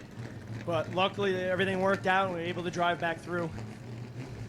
I mean, you found some incredible speed after that tire went down, and you were turning the fastest laps of the race, and you caught those guys. And then to have Paulie Hartwig, who's been the dominant force of the week, on your back bumper for the last few laps, that was an incredible bit of driving. That was so fun to watch. Oh, yeah, he's a wheelman. He's a good kid. He's going to go a lot of places when he gets older. It was a great battle with him. I know him and Jack have been pretty much the cars to beat all week, so. And to get one for the 66 lapper after all the adversity and everything, I'm super happy. It's a great way to wrap up the World Series, and we hope you had a good time here at your first World Series experience. Oh, yeah, it was a blast. We're going partying tonight, I can tell you that. Well, after that show you just put on, you should, and you deserve to. Thanks for coming out and being a part of it. Do you have anybody you want to thank? I'd like to thank our family friend Kevin Harrington. He's helped out a lot with this. Tom's NASCAR Models, Magnus Performance, Dynamic Shocks. My buddy Tommy Schreiber helped out, Sayville South Bay. And of course, Wes and Melissa, my car owners. Prototype Race Fabrication, Doug Patton, RCC Carburetors. There's so many people I can thank. I could keep going on and on, but I can't thank everybody enough. And all my friends and family who wrenched on this thing, we were junk on Monday night. So to get back here, that's pretty special. Well, that's a good turnaround for you guys. Is this the most exciting one of your career? Oh, yeah. This is a top 2, definitely. Well, you go enjoy it tonight. Eric Zay, your race winner, one of the most incredible finishes of the week. We'll throw it over to Zach, who's going to hear from our runner-up and champion, Paulie Hartwig. The headline maker, the history maker, 14 years old, my friend. You are a champion of the World Series of Asphalt here at New Smyrna Speedway. Paulie, a fantastic drive. Coming up short here tonight, but a great race with Eric Zay. And you're a champion, man. You did it. Yeah, I got him. Eric Zay came along and, his stuff fired off really good at the end. So, I thought me and Jack were going to be, bumper to bumper the whole race, and then he came alive. So, when he made that 3-wide move, I was going to back out of it and, let them race it out. But, the car was just tick too tight at the end. So, we're just trying to get after it. And then I've got to think a big picture there. So, I don't want to move him for the win. I don't want to do anything stupid. So, congratulate them. They're really fast. They work so hard. And with the stuff they've been through this week, and, they deserve it. Coming down here from New Jersey, down to Florida, coming home with a championship trophy here in the 602 Tour Modifieds. Fantastic drive by you here, Paulie. What are your plans for the rest of the year coming out, starting your year off with this? Yeah, we're going to run the NASCAR Wheel Modified Tour. So we missed the first race because of the age. So, I just got to thank everybody that, came out here. Everything worked so hard. They don't realize how much they help us to get us here. You know what? I got to thank a lot of my hardware.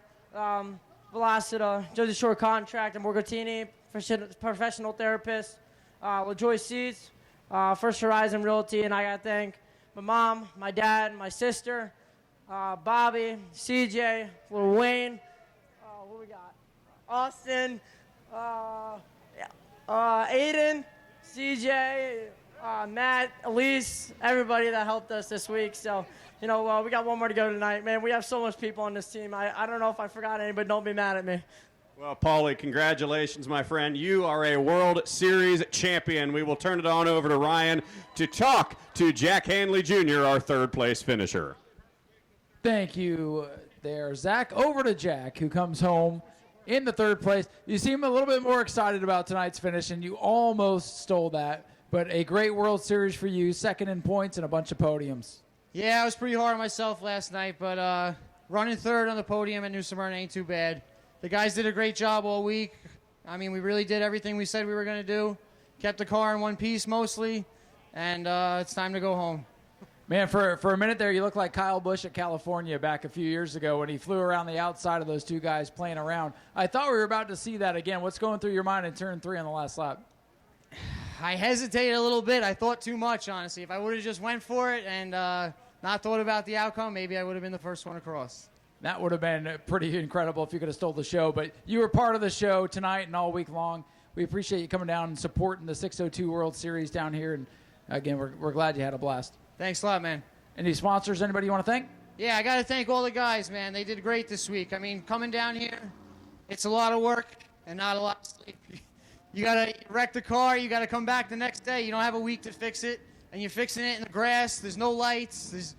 It's crazy. I got to thank all the guys. My brother, Brian, Don, Jody, my dad and mom, Chris, Greg, Kenny Lechner's been a big help. I can't thank all the guys enough. Jack, great job this week. Jack Hanley brings it home. You have one more? No, we're good. All right, Jack Hanley brings it home with a solid third-place run, second place in the points. And, again, congratulations, young Paulie Hartwig III, picking up the 602 championship, and he's still in contention for the Tour Mods, too. We'll see those guys up in a little bit. But first, back up top, we'll get ready for the super late models here at New Smyrna. We'll wrap up their series next.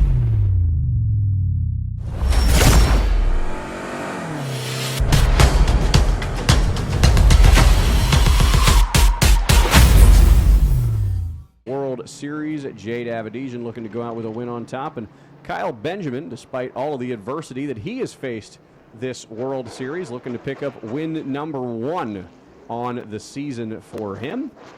Lights are out on the Daytona Dodge American Auto pace car.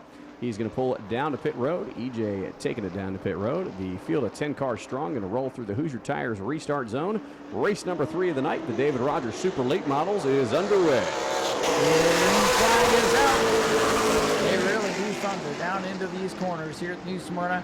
And Spencer Davis looking for that championship around the top side, looking for back-to-back wins, just like Max Reeves in the Pro Late. Speaking of Max Reeves, here he comes in the black 18 car. Reeves real loose out of corner number 3 there. They're able to get the spot ahead of Kyle Benjamin in the 9. Jade Avedijan now in the 4th spot under attack from Anthony Bello, who wants it field single filed out, full head of steam from this 10-car freight train down the back straightaway. Spencer Davis in control right now, trying to win the championship. But Max Reeves looking pretty racy in the 18. Max is looking for his first super late model win out here at the World Series.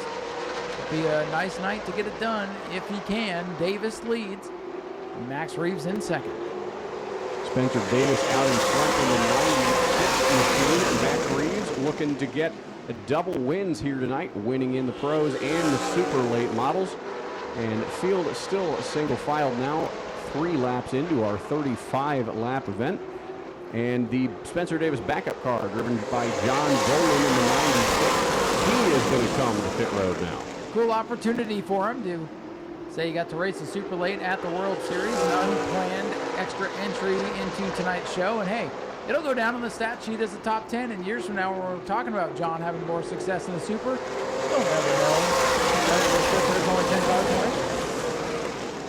So Boland going to make it back out onto the track after falling 1 lap down on pit road. Jade Avedijan in the 24 has caught Kyle Benjamin's number 9 car, and that is now a battle headed out of turn number 4.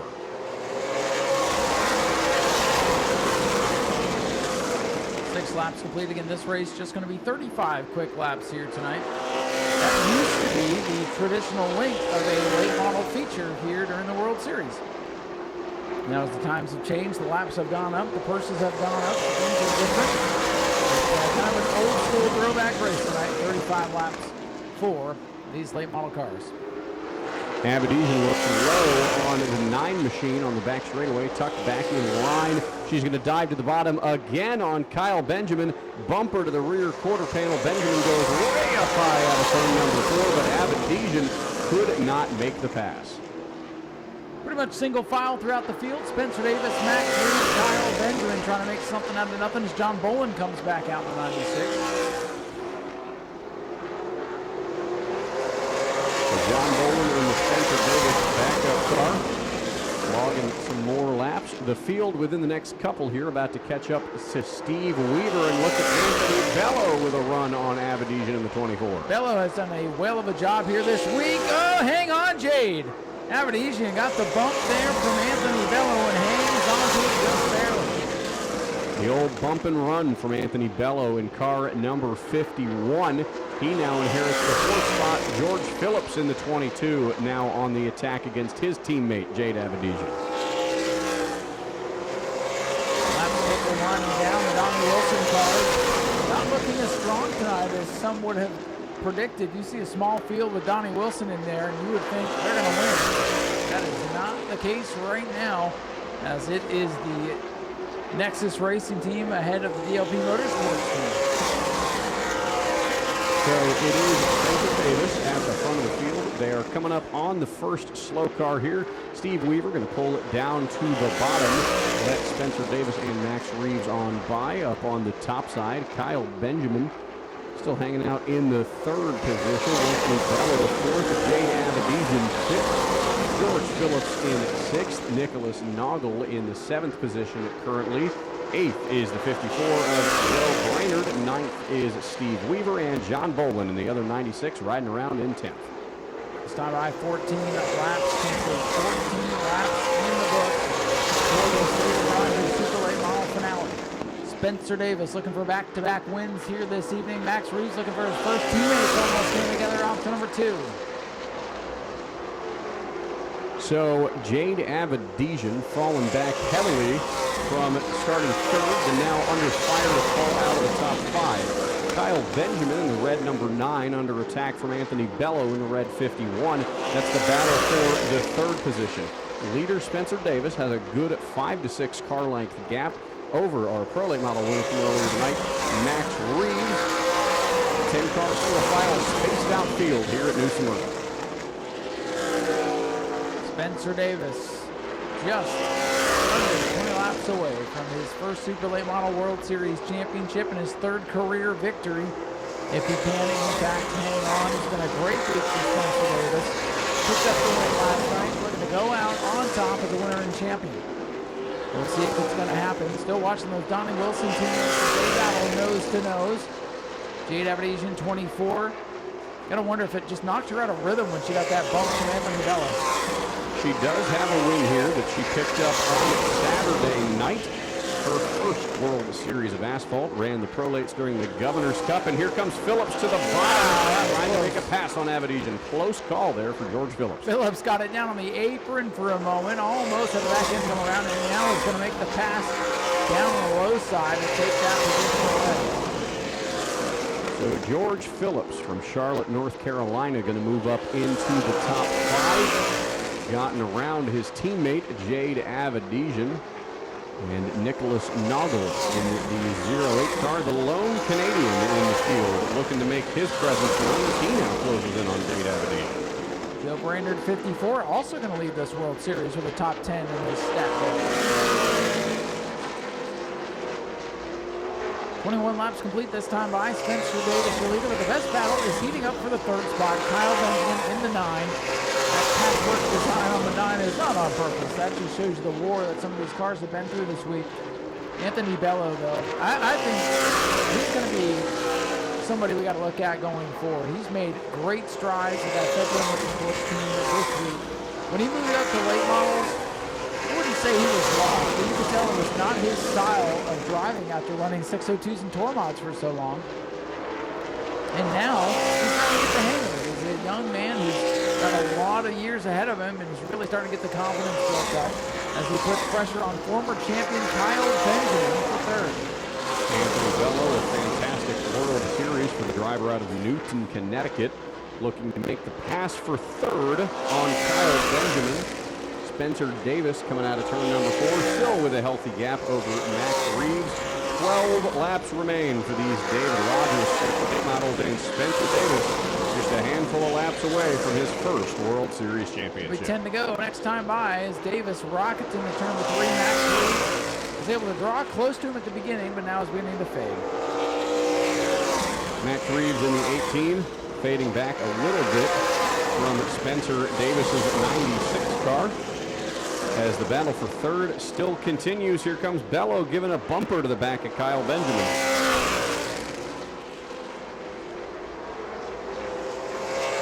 Bello again knocking on the door of the 9 car. Davis is the fastest car on track right now by a full 0.2 of a second over Kyle Benjamin in car number 9. Max Reed, something going amiss there on car number 18. He started the race strong, but has been falling back with each passing lap. And Anthony Bello able to get up to the bumper of Benjamin thanks to the lapped car of Steve Weaver.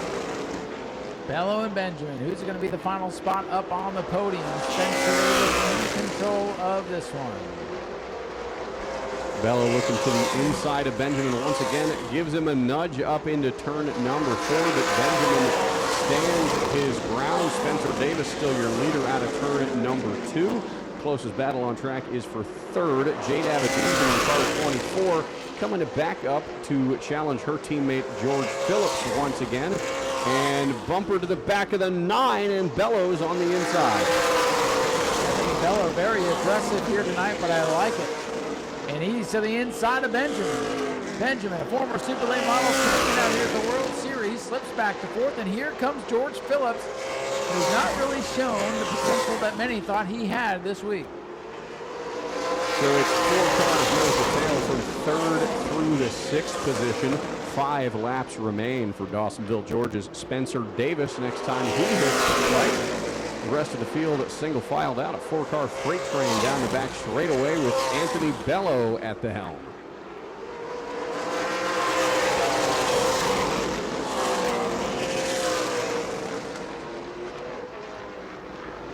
Laps winding down for the Super Late Model portion of the World Series. 3 laps to go this time for Spencer Davis.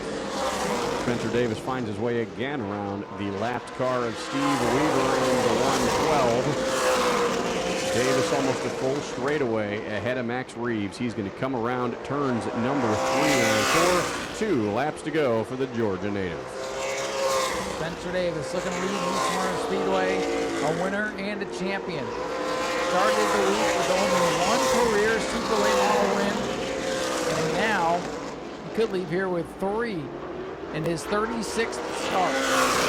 White flag is out. 1 more lap for Dawsonville, Georgia's Spencer Davis. Took some heat at the beginning of the week, but he said, you know what, I don't care what people say.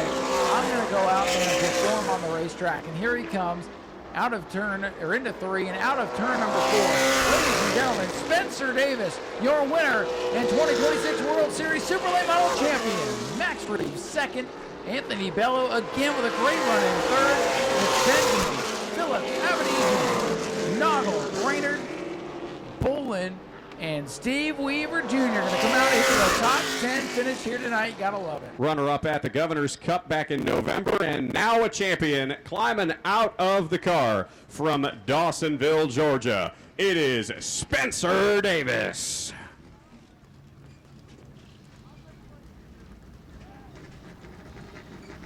Spencer Davis coming home with his first World Series of Asphalt championship. Spencer, in dominating fashion, you got it done. You got a win a couple nights ago, brought it home, and congratulations, my friend. You are a World Series champion. Yes, sir. Yeah, it's been about 10, 12 years since we could say that. We won the Pro Late Model Championship here way back in the day. And, man, it's good to get the Super Late Model Championship, get 2 wins down here. This GMS race cars, SCI Elevator, Surf USA Mobile Nexus machine was on rails tonight. You know, we took the lead early and, you know, held off the Pro Late Model Clyde Hart Memorial 100 winner. So it's awesome. Can't thank these guys enough. We've all busted our tails all week. You know, we've been here since Thursday. There's one group of guys working on 2 cars. So to say we're all tired is to say the least, but you know, it's going to be a long, awesome drive back to Mooresville, North Carolina, get these things unloaded and get ready for the ASA year. So going into the ASA Stars National Tour, we'll see you back down here in November for the Governor's Cup, of course. Any other plans as far as racing goes this season, or are you sticking with the Stars Tour? You'll see us in the Stars Tour and then select big races here with this Nexus 96 GMS race cars machine. Like I said last night, if you aren't going to be racing one, I think you're going to be chasing one. So might be Maury Gallagher. Thank you guys. Thank you, Tony Erie Jr., Sr., Jimmy Kitchens, everybody that works on this thing, Ben Kennedy for giving me an opportunity to wheel great race cars. Well, Spencer, congratulations, my friend. You are the Super Late Model World Series of Asphalt champion. We'll turn it on over to Ryan to talk to Max Reeves, our second-place finisher. Well, I know you wanted to win them both here tonight. You come up one position short, but a good end of the World Series for you nonetheless. Yeah, it was a good week. We didn't tear up too much stuff, but he was just a little bit better, and we just couldn't do anything about it. Spencer's been tough ever since Governor's Cup here last year. And, coming up short is never what you want, but like you said, at least with the Super Late model, you guys didn't have to fix this one. The Pro Late got off to a bad start, but boy, you finished strong. Yeah, I'm happy to not be fixing it all in one piece. That's a good way to end when you don't have to put things back together. Do you have anybody you want to thank for all the efforts this week? Because it's only night 7, but it feels like we've been here for 2 weeks. Yeah, it sure does. I got to thank my whole team, Buggy, my dad, Matt, my coach, Bobby, my spotter, Hunter, and Cookout. Max, thanks for being here and sticking around to the bitter end. Ladies and gentlemen, keep your eyes on Max Reeves. He's going to be a superstar here pretty soon. Max Reeves, second tonight. Back over to Zach to talk to third place. Anthony Bello coming home with a third-place finish. Fantastic run for you and the 51 team this week. Great end to your World Series. First time out here in a Super Late model. What are your thoughts about that one? From last week to now, I could probably see as a big change, and that's just me learning a bunch and gelling with the crew, and the crew getting the car better for me. So, we all worked together really good this week, and it showed off here the last 2 nights. Coming down here from up north, coming with a fantastic number 51 machine. Ending on a high note here for you guys. What are your plans for the season once you get back up north? Well, we're going to have a little break here, and then with Fetro Motorsports here, we're going to run Nashville full-time with the Pro Late model. We're really looking forward to that. We had great success there last year, and looking for that track title there and more wins to come with it. Anyone else you want to thank tonight? Yeah, I got to thank all these guys on the car, QS Tank, Hunter's Industrial, made by Mosley, Boys Meat Service this week for keeping our bellies full, and Scott and Dylan Fetcho and the whole Fetcho crew here. If these guys worked their tails off this week, I got to thank all the fans here for sticking around. I know it's been a long week, and I'm just really happy for everyone tonight and this crew, and looking forward to the rest of the season 2026. Well, Anthony, congratulations, my friend, on your podium finish. That'll wrap up the Super Late Model portion of the World Series of Asphalt. 5 races contested over 5 consecutive nights, and it's Dawsonville, Georgia's Spencer Davis that gets to wear the crown at the end of it.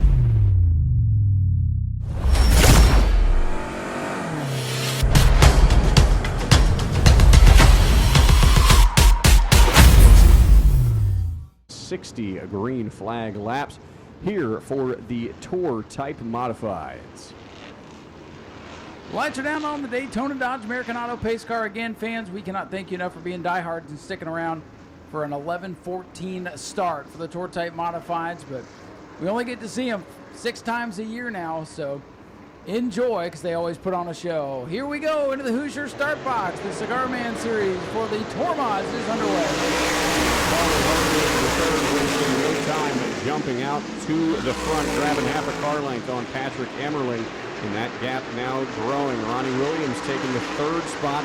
The field still 2x2 in a couple rows throughout the field. Williams double blocking the cars behind him to hold the spot. Championship contention in car number 73. His championship adversary, the 24, Andrew Krause, stuck deep in the field. Krause has not been able to qualify well. Battle for the lead. Here comes the 1, Patrick Emmerling, and here's the 50, Ronnie Williams, thinking 3 wide, but thinks better of it. Almost took him 3 wide, but Williams going to pull back in line behind Hartwig. Now all over the bumper of Emmerling. He's going to duck down to the inside of Emmerling on the back straightaway. Diving pass by Ronnie Williams. A push from the car behind him. Going to nose Williams out in front after Ronnie the battle for second continues for turns 1 and 2. 1 car, Patrick Emmerling not able to get the lead away from young Paulie Hartwig. And now the top 5 cars are all nose to tail as the 20 car comes to pit road.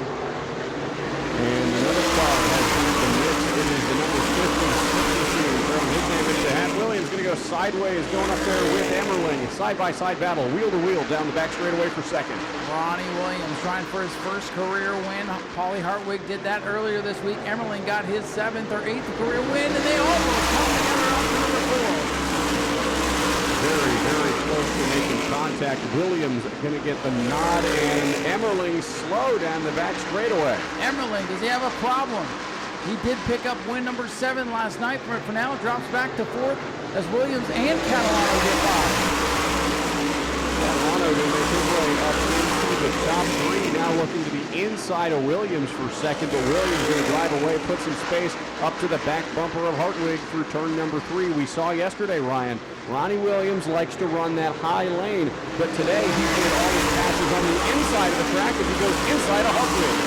Looking down low and slides up, and here comes Catalano with a 56 car now. Williams with the slide job opens the door for Catalano. Catalano looking for career win number 1. And now he gets the bump from Hartwig. This is great stuff up front. Williams jumps back down to the inside to protect that line from Catalano. Paulie Hartwig falling back to the 3rd position. Catalano regrouping, falling back just a little bit. And up to the back bumper, 3-car stack up through turn number 4. Good racing at the front of the field. Couple of drivers look for their first career wins out here. Trevor Catalano, 56. Ronnie Williams, 50. Trying to pull away now from Paulie Hartwig, who's in line to take over the Tour Type Modified point lead. And there goes Williams up to that extreme high groove like he did yesterday. And Ronnie Williams has something upstairs there. He's got a line he likes to run, and he runs it insanely well. Hartwig falling back a little bit from the leaders. Catalano running into Williams' tire tracks. Emmerling now in tow, catching back up. 4-car breakaway at the front of the pack. What a story it would be for Trevor Catalano to go to victory lane for the first time here at New Smyrna. The Catalano clan have tried so hard and so long to get one of these things. Could it be tonight? There's a good chance for it. Ronnie Williams, though, blocking that for now. Ronnie Williams in car number 50 with no wins yet for his career at the World Series of Asphalt. Could today be the day? 12 laps complete, a little over 40 remain as the field coming up now on the first of the slower cars towards the tail end of the pack. We'll see if that causes anything interesting or for Lynne to stack up here. Ronnie Williams in the 50. Trevor Catalano in the 56. Good battle up front. Paulie Hartwig third. Paxton and fourth. Jimmy Blewett back up to fifth after mechanical problems yesterday. They get around the slower car of these, pulling down to the inside of the track. Williams and Catalano broken away a little bit here from Hartwig and Emmerling. Emmerling looked to the inside of Hartwig that last time by. Couldn't quite make the pass. Catalano all over the back bumper of the Williams machine down the back straightaway. Ronnie Williams, your leader. Catalano 56 in second. And Williams now finally starting to hit his rhythm and pull away by a couple of car lengths now. Ronnie Williams driving the back of the number 50 car. Look at Patrick Emmerling on the inside for the 3rd position. He got a run down the backstretch, sticks his nose under Hartwig in 3 and 4. Emmerling trying to get back up the front. He had that moment on down the back straightaway a little while ago. He's not really been able to recover. 17 laps complete, almost the 1/3 distance. 1/3 of the way almost through this one, and it is all Ronnie Williams at the front of the field. Patrick Emmerling in the one machine back to the inside of Hartwig through turn number 1. Can he get the groove to stick? No, he can't. Side by side down the backstretch. Ronnie Hartwig in line to take over the championship lead, even by slipping back to 4th here. Now, check that. He's going to go back down to the inside, and Emmerling holding on. Patrick Emmerling out in the 3rd position now, passing around Paulie Hartwig, the 3rd. Ronnie Williams in car number 50 looking for his first World Series of Asphalt win, but it is Tyler Catalano in the 56, also chasing his first win behind him. Andrew Stroud stuck back behind the good the 46. That is the battle for 8th. Kraus needs to get going here. It's not going to be easy to pick up positions as things run long. The 7 apart off the position over about 21 on the book.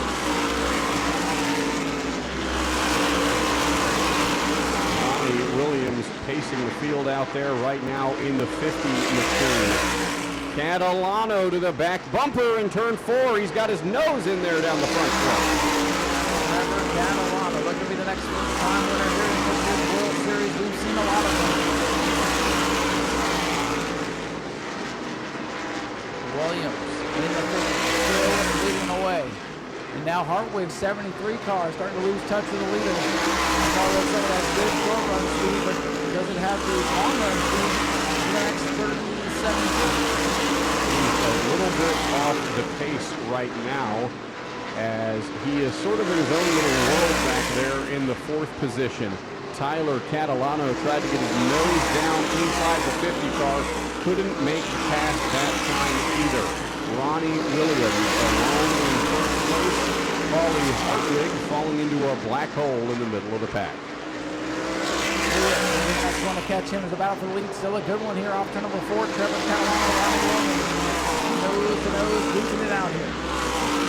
Clever Catalano in car number 56. Looking for his first career World Series of Asphalt stock car racing win. The bumper to the back of the 50 and the 50 or the 40, 56, excuse me, looking down to the inside. Kraus needs to get something going. He's still stuck back there behind the good L46. Paulie Hartwig still running in 4th. And pick up several points here. Kraus is going to be behind the 8 ball going into the 100 tomorrow. As things run, Kraus getting racing now. Just underneath the 46, can't get by. And a shove to the back of Williams by Tyler Catalano that last time by. They've been playing with the bumpers about the last 5 laps now, closing in on the halfway mark for Ronnie Williams. He has been runner-up a few times this World Series, handful of third-place podium finishes, but tonight would be his first career win.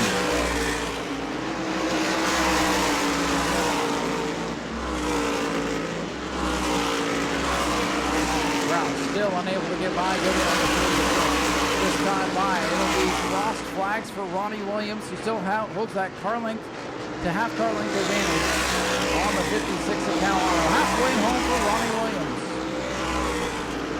Ronnie Williams dominating this one early, but the lead pack about to catch up to the 309 Chris Patton Jr., who is at the tail end of this field. Williams about to put him a lap down. We'll see if Trevor Catalano tries to use Chris Patton Jr. as a pick to get around the Williams machine. And they close in on the back stretch.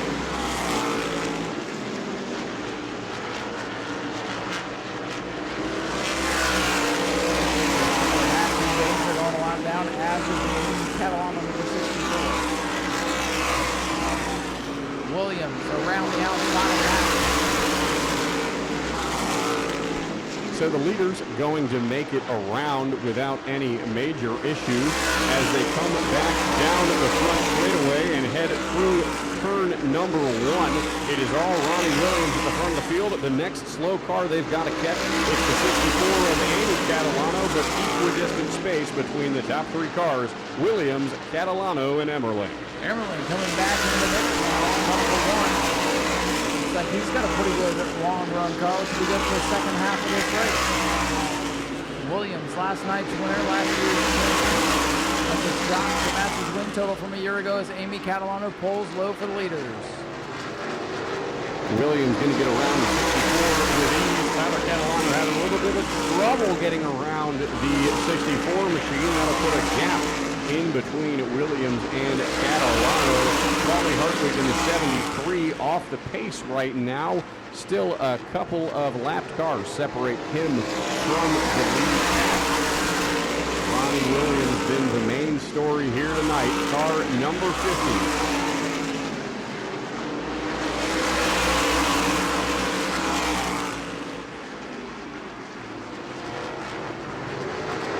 second beginning to heat up now. As the one of Emmerling is all over the back of Catalana. Now battle with just 22 laps to go. 22 laps remaining for car number 50. But the battle for second heating up. Patrick Emmerling got to the back bumper of Tyler Catalano on the front straightaway. He's going to look high in turn number 1. Catalano moves low to block. Emmerling now going to get his nose down there on the backstretch. Emmerling might be the man to spoil the Ronnie Williams coming out party once again. Williams in the 50 needs to open up that lead a little bit. I think if the one gets by the 56 here, we're going to have a pretty good race on our hands as we're coming to 20 laps to go this time by. 20 more circuits around the new Smyrna Speedway for these Florida Modifieds. Emmerling looking to make this a two-car battle. Meanwhile, deep in the pack, our points runner-up, Andrew Krause, side slamming the 46 of Jeffrey Goodale. He's looking to capitalize on the night with Paulie Hartwig having an unusually off day. Catalano is slow in the 64. Looks like he's in that car. Krause not able to make that pass here, Zach. And whoa, he gets to the back of the 46 there coming off the corner. Krause in desperation mode. You mentioned that the 73 of Paulie Hartwig a little bit off tonight as far as speed, but he's still looking to pick up the point lead, so it wouldn't be all that bad if it ends the way it runs now with 18 to go. We'll take a look at lap times right now for the field. Fastest car on track is the leader, Ronnie Williams, running an 18.419. Nobody else even in that stratosphere right now. Just as I say that, though, Patrick Emmerling beats that time, and he is now the fastest car on track. Definitely one to watch here in the closing stages as he's up to second. Ronnie Williams knows that with 16 laps to go. Patrick Emmerling, last night's winner, got his 7th win last night, and that would be 8. He's got a lot of ground to make up. Can he do it? He is good right now as they run. This time by, though, just 15 laps to go. That's still 25% of this race. 16. By the way, sorry, Zach, Andrew Krause back to the inside of Goodale. 2 points per position, so every car the 24 can get is 2 more points. Krause praying and hoping for a caution that can stack him back up to Hartwig and get him closer to the points lead. But right now, we've got the lead pack of cars up there, which is Ronnie Williams in the 50 and Emmerling in the 1. But Williams, probably at the time, Ryan, I think we hit 10 laps to go. He's going to run into that big gaggle of cars right there in turn number 2 right now. Yeah, when he gets to that, I wonder what Emmerling's strategy is. They almost tried to wreck right there in turn 1 and 2. That's what I had my eyes on. This was going to flip that by now, maybe literally, if that had happened. 48 circuits complete. All green for the Tour Type Modified tonight. Florida Mods will follow their 60-lap contest. So Ronnie Williams has picked off Norman Nelson's number 11. That was the first of the cars at the tail end of this pack that he is going to encounter. And Norman's going to pull down to the bottom of the track and let Ronnie go up on the top side. And it's just as I said, by the time we get to about 50 laps to go, and Ryan, here we go, 50 laps complete, 10 laps remain, and all that is in front of Ronnie Williams is a gaggle of slow cars. Got that 11 in lead, like you said, between himself and Patrick Emmerling. The lead looks pretty stable right now. The Goodale car, the 46, does not. Remember, he was kind of, if you will, holding up the Andrew Krause 24 for the last 15 circuits, and now the 46 is dancing all over the place. Ronnie Williams is going to have to deal with this here in a moment. The 46, the biggest threat right now to this race, finishing clean and green. Williams going to keep it to the inside, standing behind John Puleo, and Williams going to get boxed in by the 7 and the 46 there in turns 1 and 2. I think they'll get him here in turn number 3. And Williams can get by the 46 clean here. I think he's in good shape. Emmerling still digging on the outside of Newman. Clear track ahead for Williams with 7 to go. 7 laps remaining for Ronnie Williams, looking to bring home his first World Series win. He's been tantalizingly close all week long, and if he could bring it home tonight, that would be the cherry on top of this World Series for Ronnie Williams. 6 laps to go. 6 long laps. They get around here in under 17 seconds, but it feels like an eternity when your first man is dangling in front of you, and you've got one of the best, Patrick Emerling, in your entire track. Can Ronnie Williams get it done tonight? Or does Patrick Emerling play spoiler with 5 to go? Ronnie Williams looking to hold on for his first win. Emerling has the car of John Palaio, number 7, separating him from Williams. Williams now riding in the tire track for 84 car of Catalano. And would you look at that, Emerling got around the 7 as Williams was held up by the 84 there a little bit. Time is running out. Less than 4 laps remain for the Tour Type Modifieds here tonight. Ronnie Williams into that first career win. He is so close, he can almost reach out and grab victory lane. He's got to come around 3 more times. Emerling. Oh no, there we go. Trouble, it's the 56 car. Trouble in turns 1 and 2. The 56 of Catalano goes around, and Ronnie Williams is going to have to sit and stew in it. Oh my goodness. No way. Oh my goodness, Ryan. And that was our 3rd place car of Catalano. Trevor Catalano having a great run tonight. Saw smoke. I don't know if it was mechanical or what, but he went around in a hurry. Tour Type Modified Superstars to do battle for 100 laps to finish off the World Series. Will Ronnie Williams be a winner going into that event tomorrow, or will he have to wait and try again? Will Emerling get 2 in a row? Here they come into the Hoosier restart zone, and they are fanning out. Emerling gets the jump in the 1 car, and Hartwig's off the pace. Paulie Hartwig's off the pace. Oh, and Ronnie Williams has the lead off 2, and Hartwig is slow. Ronnie Williams muscled Patrick Emerling up into the top side groove as they come now to 3 laps to go. Paulie Hartwig slowing on the back straightaway. The field is coming around. If he stops on the racetrack, they may give him a 2-lap penalty, and there's the caution. He's still rolling, but the yellow's out. Hartwig in a bad spot. If there had been an accident down the back straightaway, he would have been absolutely tattooed. And we'll wait and see if they will deliver what has been happening when cars stop on the track like that, a 2-lap penalty. You got to wonder what happened to the 73 on that restart. He was in position. He took him 3 wide down to the bottom and then just kind of started stacking everybody up, and the 73 fell back quickly. Andrew Krause did not get a good lap in that time. He dropped all the way back inside of row number 4 there in the 7th spot, and Hartwig still sits on pit road as we get ready to restart here. The Daytona Dodge American Auto pace car peeling off the speedway back to the Hoosier Tire restart zone. Here we go again, and Blewett doesn't get going this time, and Williams loses control of the race to Patrick Emerling in the 1 car. Patrick Emerling away with the lead.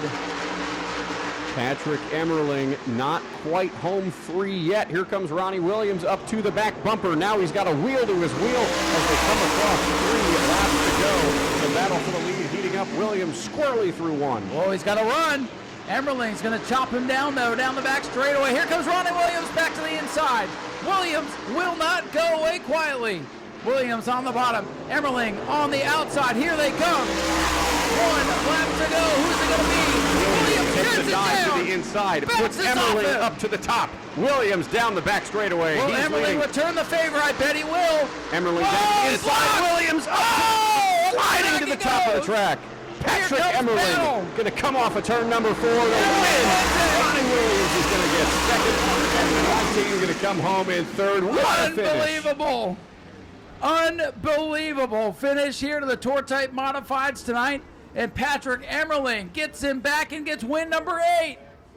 Patrick and another Emerling. one gets What a away finish. from Ronnie Williams. Unbelievable. I'll tell you what, Ryan, these modifieds tonight, fantastic closes to their races. Ladies and gentlemen, let him hear it. Patrick Emerling, your winner in car number 1 in spectacular fashion. We'll head trackside and hear from these guys in a moment. Patrick Emerling. here in Victory Lane for the second night in a row. And that might be one of the wilder finishes he's been involved in. And ladies and gentlemen, here he comes, Patrick Emmerling for the second night in a row, your Tour Type Modified feature winner. Patrick Emmerling, 2 nights in a row you get the win, but man, this one was in thrilling fashion. Ronnie got you the lap before, and you went and got him back in turn number 1, and here you are in Victory Lane. Yeah, that was a wild ending. At the end of the race, I was like, yeah, that was one of the wildest finishes we've been a part of in a little while. And yeah, I mean, last night we ran really clean together. He took the bottom and kind of sent it in there, got us up the track a little bit, but we were able to kind of battle back from it. And yeah, he kind of got us a few times. We went to Ron's clam stand there a little bit, but we just had a run at the last corner, and yeah, we were able to just, I mean, I had to give a little bit back to him. So yeah, we had some fun out there after the race. Yeah, it was a fun one. So I got to thank the whole USC Power Motorsports #1 team and everyone involved. David Miller, we had Super Dal over there. We were a little bit off tonight. We were just played a little conservative. It was a little dewy, but we were just a little too snug. But we were able to kind of get lucky with a few cautions at the end. Had a few good restarts, and so happy. Yeah, it seems like this race was going to be won on that last restart, and you got such a great start there. And I think Ronnie, he's just so desperate to win one of these things. He was going to throw all caution to the wind and use you up a little bit. But I think if the shoe were on the other foot, you'd probably do the same. Yeah, I mean, you know, we're out here having a good time racing. We didn't wreck each other. Well, we almost wrecked each other. But yeah, I mean, we're just out here having fun. I mean, the only thing, you know, I did sprain my wrist last year, and when we bumped wheels and his right rear caught my left front, it hurt my wrist a little bit. But other than that, it was a good time. Well, winning always makes stuff like that feel better. Absolutely. Ladies and gentlemen, Patrick Emmerling, your winner tonight in a thrilling finish for the Tour Type Modifieds. 2 in a row for Emmerling. Over to Zach to talk to our runner-up. Probably a disappointed Ronnie Williams. Ronnie, a dominant drive from you tonight, the most dominant we've seen from you. Going into the 100 tomorrow night, you looked like you had the car to beat all night, just came up a little bit short. Is the longer run tomorrow, being 100 laps, going to be something this car can withstand, and you have the run speed, the long run speed to get out front tomorrow night? Yeah, it could. I mean, every day is a different day, and we'll see what the car brings tomorrow. But yeah, we definitely had a good car today, and again, it just wasn't our time to win here at New Smyrna. So we'll keep coming back, keep being fast. We'll control the things we can control, and hopefully finish that one spot better tomorrow. Anyone else you want to thank tonight for helping you get out here? Yeah, I'll thank them tomorrow. All right, buddy. Ronnie Williams there finishing in the second position. We'll turn it on over to Ryan to talk to our third place finisher. Well, speaking of battle, this team has battled all week long. You guys got here maybe a little bit off the pace. Third place tonight, all the effort and all the work you guys have put in finally starting to pay off. Yeah, it paid off. This is huge for our team, big confidence booster. This is a new car to us this year. Me and my Uncle Eddie put it together in my garage, so this is very, very special, and very, very thankful we're able to keep the car in one piece all week. Got to thank the whole Weber family for this opportunity, and I got a great crew. I'm very thankful to be here. What's going through your mind? Back straightaway last lap, they get together in turn 3. It looked like it was going to be a huge wreck. They saved it, but what are you thinking in that moment?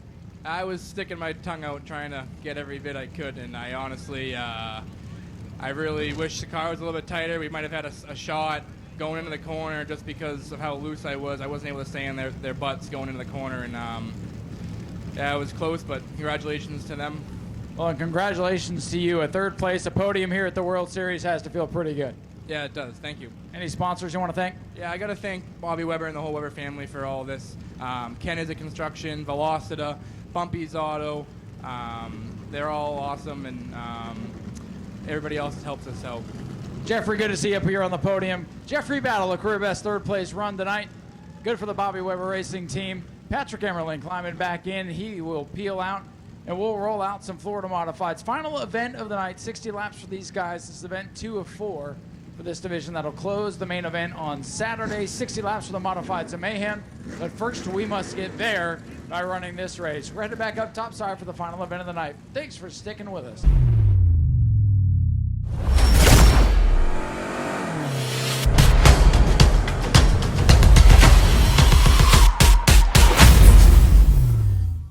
missing somebody. I'm trying to figure out who before we go green, and so far I've not figured it out.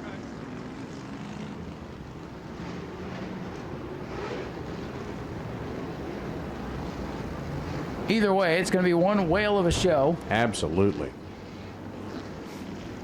We got good cars all the way through the pack. 60-lap feature event as EJ brings the American Auto Dodge pace car down pit road. Through the Hoosier Tires restart zone they go. The final race of the night underway. The Florida Modified see the green flag. It's Tank Tucker that we're missing. No Tank Tucker. That shuffles the front part of the field up a little bit, and it'll be Chuck Barnes Jr. getting the lead. A little scramble back in the field. Watch Caden Honeycutt, blue and black car, try to work his way up.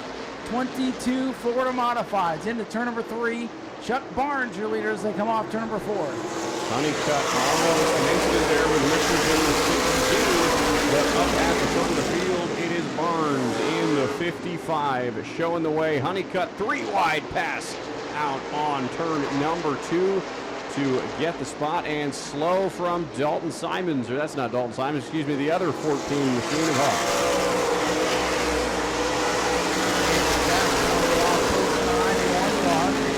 Here comes Cody Stickler in that 42 car.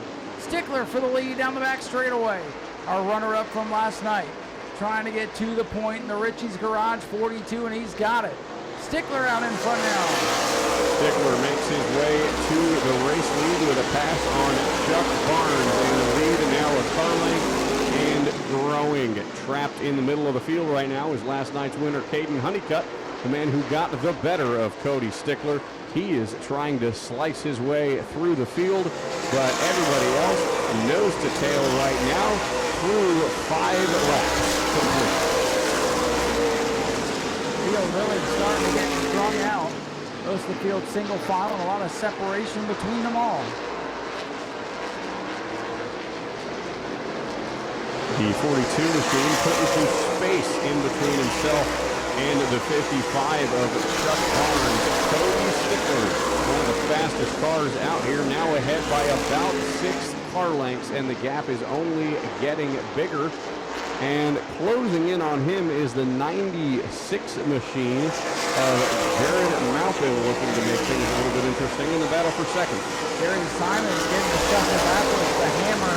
He was really struggling right now. Caden Honeycutt, no practice, no qualifying. He's already up through half the field. Honeycutt going after the Scotty Lamp number 1 car. Caden Honeycutt, winner last night. Craftsman Truck Series obligations not allowing him to race or to practice to qualify. Will not be in the race tomorrow, but he just wants to go win. He'll be back Saturday for the Modified Mayhem event. And it is all Cody Stickler up at the front of the field, but the battle for second heating up. Chuck Barnes in the 55, Jared Maupin in the 96, and now throwing his hat into the ring, Matthew LaPrade in the 18 has caught that group of cars to make it a 3-car race for second. Down to the inside goes Maupin on Barnes, but Barnes has the car to beat. Chuck Barnes in the 55 car hanging on to second. Now from the 96 in that third spot. That was great. And another great run in the 18. Their teammates, the third and Caden Honeycutt, making short work in the back half of the field.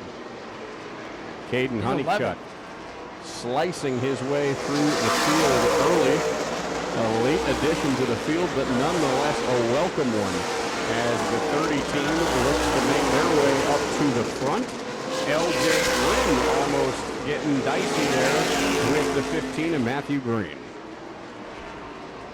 Getting the rhythm here, 11 laps complete. The Florida Modifieds who've decided to behave themselves this season. Not sure what it looks like to close out the night. As the battle for second heating up, Maupin in the 96 still trying to get pressure on the inside of Chuck Barnes, but still it can't quite get there.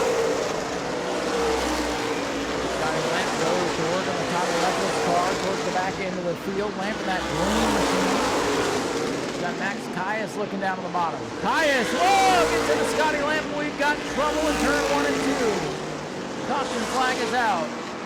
And that'll bring out the yellow. Very, very close call there for several drivers almost hitting them.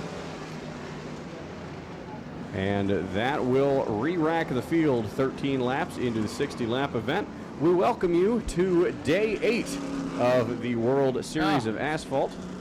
Man, it's like we never left. Just past midnight here, the Florida Modifieds out there. Cody Stickler, on the other hand, he's lost before 11 times because he's 8 for 19. You know Cody Stickler has 18 top 10s in 19 starts in Florida Modified competition. That's crazy. It's pretty stout, if you ask me. Green flag back in the air. Stickler leader from the outside. Stickler going to get the jump, diving up to the top side, and the 96 Malvin, is hang loose, on and to he it. saves it. Dirt tracking it through the corner. You don't need to go to Volusia to see sideways racing. It's right here in New Smyrna. And Letson, whoa, way up the track. 4 wide through turn number 4. As the 131 takes it 4 wide. Good thing Letson let off there, or else he would have been going to Subway to get a sandwich for a moment. Cody Stickler into 42, still showing the way up front.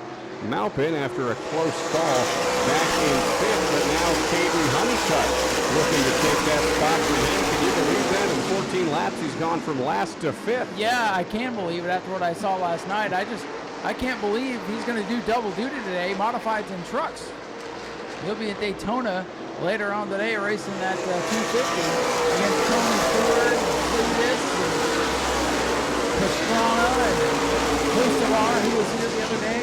Stenhouse, what a field. It's going to be a stacked Truck Series field tomorrow night. Don't worry, we'll have it on up here in the booth as long as we don't get spoiled for us. Caden Honeycutt, 30 car, to the outside for 2-car Jared Malcolm. Whoa, they mount off one another. And he will take the 5th position away from Maupin and now look forward to Bowman into the 2 machine. He'll go down to the bottom but tuck back in line, save his stuff for now. He's got a lot of laps left to make a move. He's going to send Bowman up to the top side. Honeycutt looks to the bottom, but tucks back in line. Max Caius and Scotty Lamb got into it again, this time off turn number 4, but they're able to drive out of it. Seems like after a race, the field seems more competitive here tonight. It was very strung out. You can tell the people that have been here before know they had it. But after a race and 2 days of practice, this field looks pretty tight together here today. And Matthew LaPrade down to the inside to try to take the 2nd position away, going through turn number 3. He's got his nose into the inside of the Barnes machine, the 55, a near dead heat at the line. This young man has been impressive, Ryan, coming up from a quarter midget track, winning the sportsman event on Sunday, and now running up there with the best of the best in the modified. And here comes Caden Honeycutt, car number 30.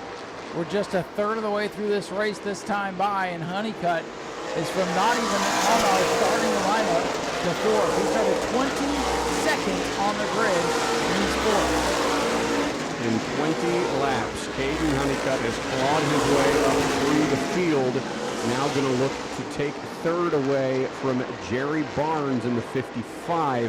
Honeycutt going to look to the bottom, battle for 4th behind them between Bowman and Maupin, the 2 and the 96 going to war behind them. Here comes Caden Honeycutt. Cody Stickler needs to get on the loud pedal here and open up a big lead because that 30 car is going to eat into it here.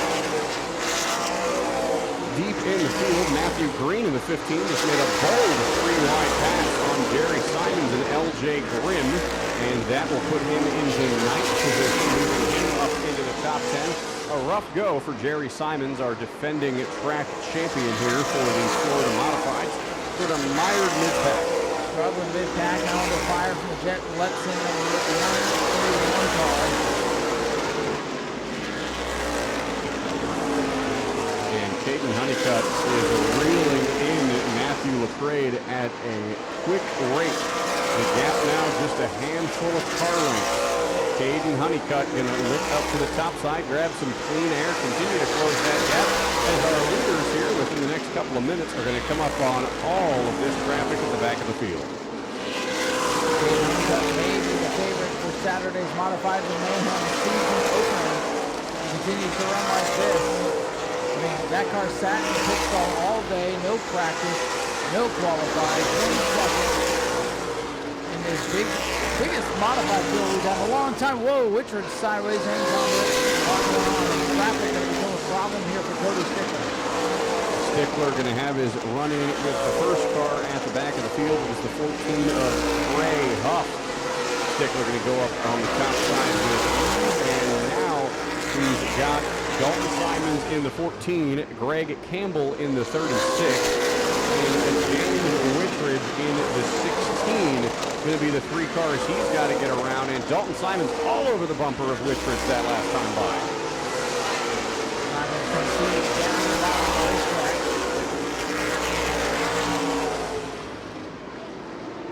And for now, your leader in pretty clean racetrack. Great, I'm going to run in second. Third is the 30 car for Caden Honeycutt. Take a look at the lap times here in just a moment as Cody Stickler continuing to show the way. And as the leaders come across the line, the fastest car on track is Cody Stickler. Running in 19.321. As the leaders come back around, it'll be halfway through this time by. Whoa, 3 wide down into turn number 3, and around goes Chuck Barnes. Contact from Jared Malpin, destroyed something in the left front. Rest of the field on the binders, and a shower of sparks here for the 96 car. Something in the left front suspension is let go, and he'll throw out the sparks here just shy of the halfway point. So Jared Malpin going to go up in a shower of sparks. Cody Stickler was your leader as the field coming to slow under the yellow flag. It'll be the second caution of the night. Cody Stickler, Matthew LaPrade, Caden Honeycutt, your top three. Cody Stickler going to head down pit road to get inspected. If no fluids coming out, He does not come down. he'll get his spot back, and he does not come down pit road, Ryan. So working on getting everybody where they're supposed to be, and here come the officials to check the 42 for fluid.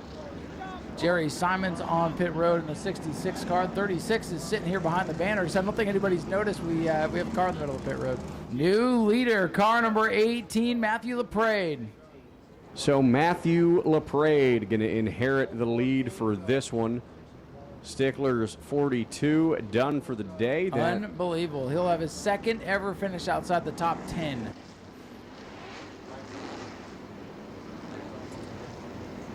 So we'll see how it all shakes out as the Daytona Dodge American Auto Pace car driven by E.J. Wilcoxon pulls down pit road. Through the Hoosier Restart Zone they go. And I don't know, LaPrade got a good jump there, but Honeycutt is flying on the bottom. They touch, they make contact through turn one. New leader, it only took to turn one. Caden Honeycutt in the 30s got the lead. Back half of the field, trying to get things sorted out. Caden Honeycutt from the back to the front in 29 laps. He'll come around to lead us to halfway. The driver of car number 30, Caden Honeycutt, leads the championship before last year in the Craftsman Truck Series.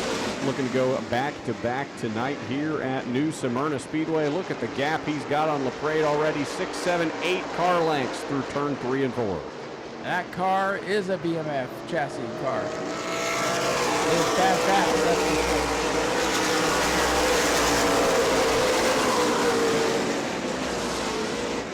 So Caden Honeycutt out of Texas.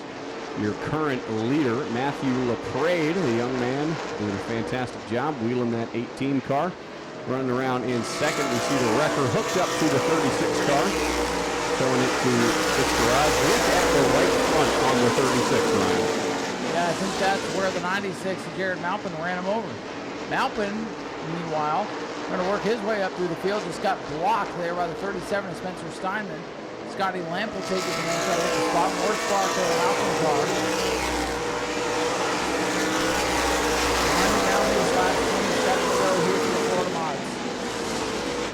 Caden Honeycutt half a straightaway now ahead of the 18 of Matthew LaPrade. LJ Grimm and Matthew Green at the front end of the 6th and 7th positions. Taking that to a little bit of a battle now. So that's the battle we've got on track. The 37-91 side by side deep in the middle of the pack.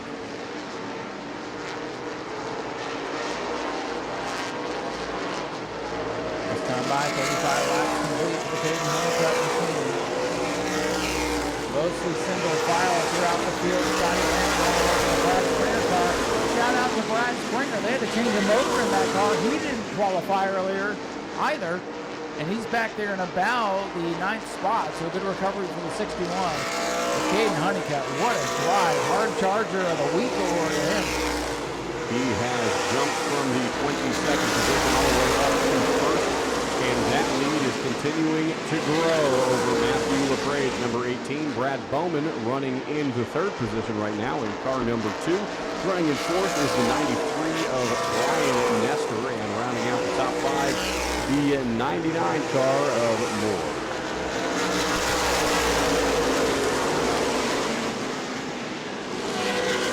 Big gaggle of cars right now in turns 1 and 2. That is Knuckles, Springer, Malcolm, who's got a fast car trying to fight back. Scotty Lamp in the 1, and Andrew Jackson, number 91 car. We started out back, actually, having a pretty good run in car 91.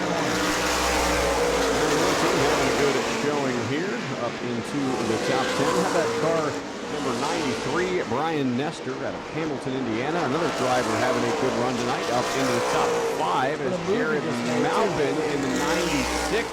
Looking to take a double wide with the 61 through turn number 4. And he will complete the pass in turn 1.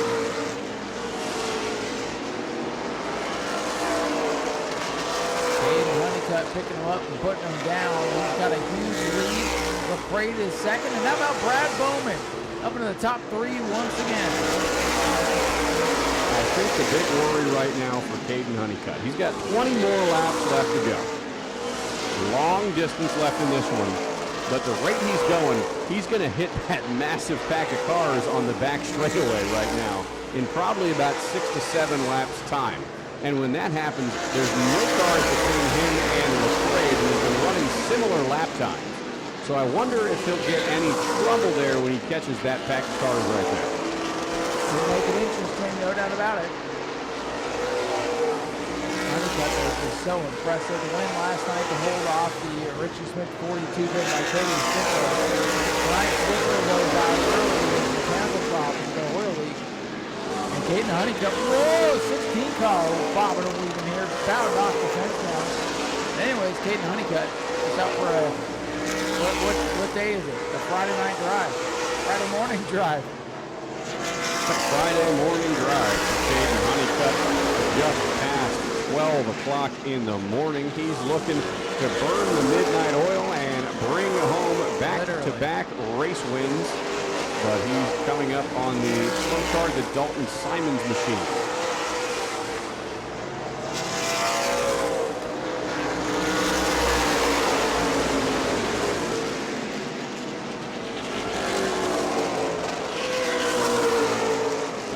Side action down the back straightaway. Brad Springer, Tyler Knuckles. Knuckles on a pretty good little run tonight. That white car stuck on the outside. Could get freight train here if he's not careful. And I think he's about to now, as the 61 gets around him, the 91 as well. Wrapped up on the outside lane. Take a look in at our leader now. Caden Honeycutt has gotten around the Dalton Simons machine, which is slowing down Matthew LaPrade. Honeycutt 2 full turns ahead of the second place driver.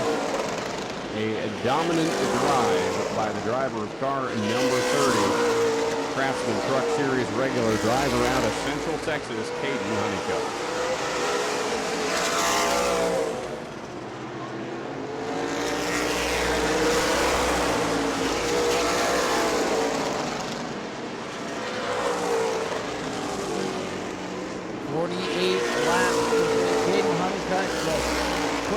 On the field for the second night in a row as he'll look for his second consecutive Florida modified win here.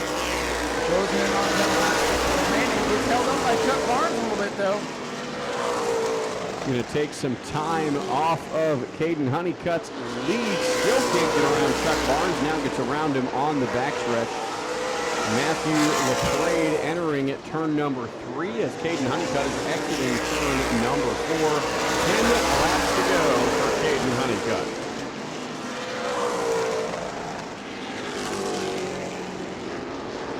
Chuck Barnes to pit road. Lord trouble for the 55. Remember yesterday he was spewing water out on pit road. And tonight he's to the pits, and there you see it. Caden Honeycutt has caught that huge pack of lap cars. He called it right on the head there, Zach. He's going to have to deal with this traffic. That's up inside the top 10. That 30 car is something else. Fantastic drive by Caden Honeycutt as he's caught this pack. A full straightaway now separates Caden Honeycutt from the 18 of Matthew Parade. 8 laps to go.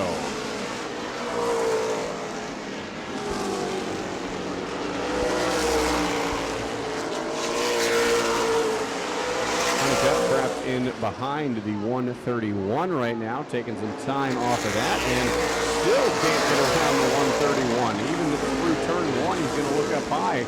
Uh-oh, Tyler Knuckles off the pace here, front straightaway. We'll have to watch him.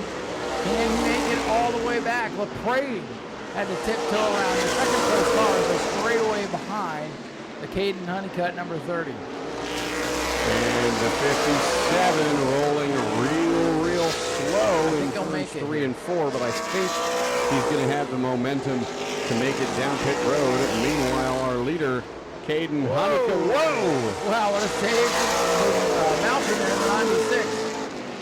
5 laps to go. Oh, Caden Honeycutt catches the Letson car.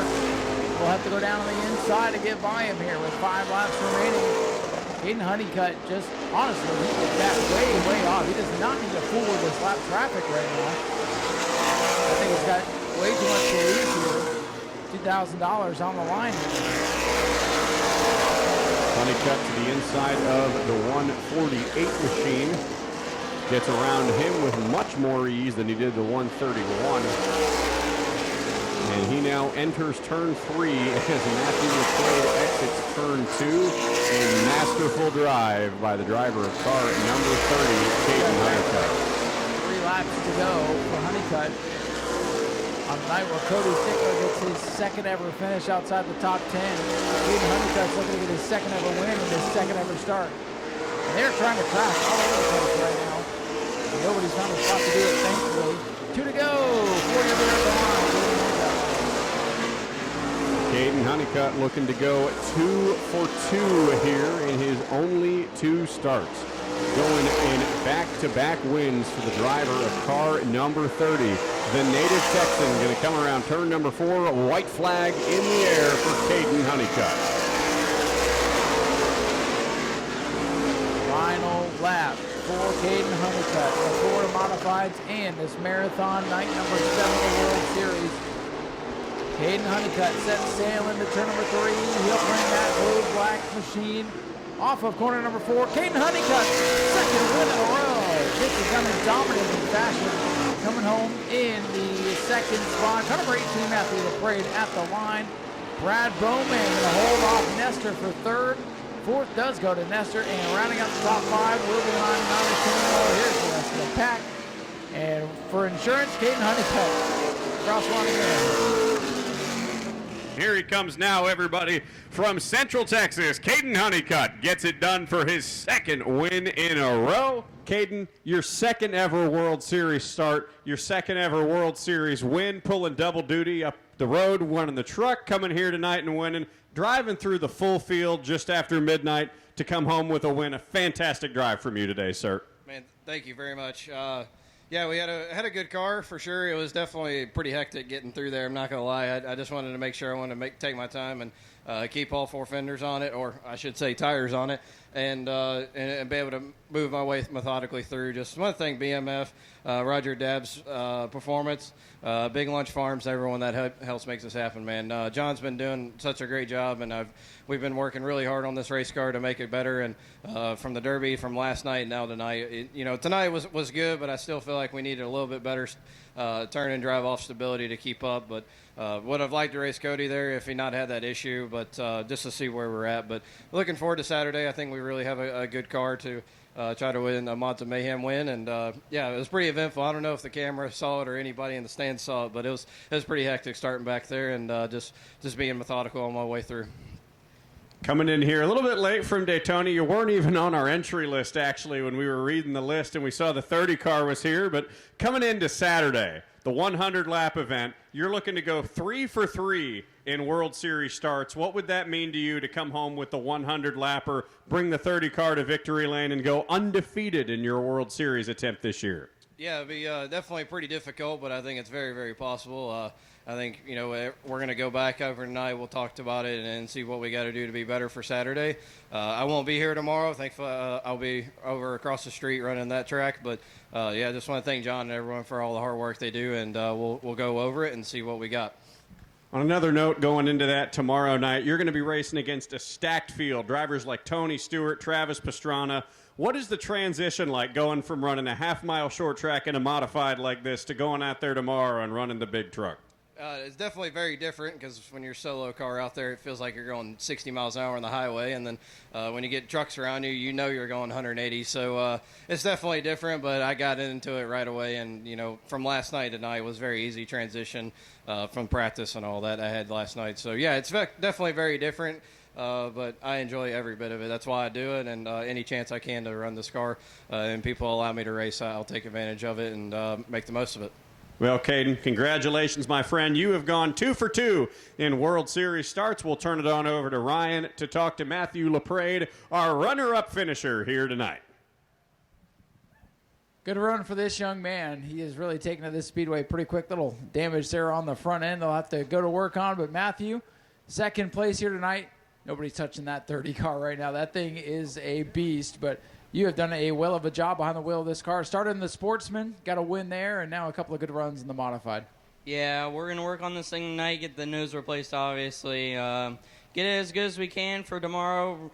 Get another 60 laps in for tomorrow. Get ready for the big one on Saturday. There's going to be a bunch of tough guys here to beat, but I think we have the car to do it. Could you feel the effects of the wrinkled nose there behind the wheel? Oh, yeah, I almost went in the wall in 3 and 4 when it first happened, but wouldn't be possible without BMF, John, Jared, everyone that's helped me, Big Lunch Farms. Well, with Richie Smith, the 42, Cody Stickler driving Richie's car, with him falling out and Caden not being able to race tomorrow because he's got obligations at Daytona, you're sitting pretty good here at the front of this field for the Florida Modifieds. How do you feel with 2 races left as far as the points go? Oh, yeah, I definitely think we can get it done tomorrow and Saturday. It's just about how fast I can get out of the Modified and in the truck or vice versa. Don't worry, we'll wait for you. Ladies and gentlemen, give it up for Matthew LaPrade in car number 18. It brings it home with a great second-place run, off to a great start in the Florida Mods. Double duty for him tomorrow and Saturday. Back to Zach. Well, we'll turn it on over and talk to Brad Bowman back here, who came home in third. Brad, a great run for you, a quiet night for you and the 2 team, but you came home with a podium. Looking forward to the 100-lap race coming up on Saturday night. What do you and the team need to do to get the 2 car ready to compete up front on Saturday? Go to bed first. Is it morning yet? We made a few adjustments that we shouldn't have tried, so we made it a little worse, but it went a little sour at the end where last night it came to me and got better, but we'll still put it in the trailer in one piece and hopefully make it better tomorrow night. Anybody you want to thank tonight? Just Fatback Racing Engines, DLP Motorsports, Boyd's Fabrication Machine, my mom, my dad, and my sister. Well, Brad, congratulations, my friend, on your 3rd place finish. And, well, a little bit after midnight here tonight, but Ryan, I think that's going to wrap it up for us here on night number 7. The marathon continues a little bit later on today. Zach, appreciate you rushing over here after work on these busy days, being part of it. Appreciate all the fans that stuck around to the bitter end. Appreciate all of our employees, all the crews, all the drivers for sticking around. We got 2 more nights of racing. That comes up a little bit later on today with the Richie Evans Memorial, and then Saturday night we end it with these Modifieds back for the Modifieds of Mayhem season opener. It's going to be 2 great nights to finish off the World Series. Thank you guys for being here. I'm Ryan Stevens. That's Zach Miles.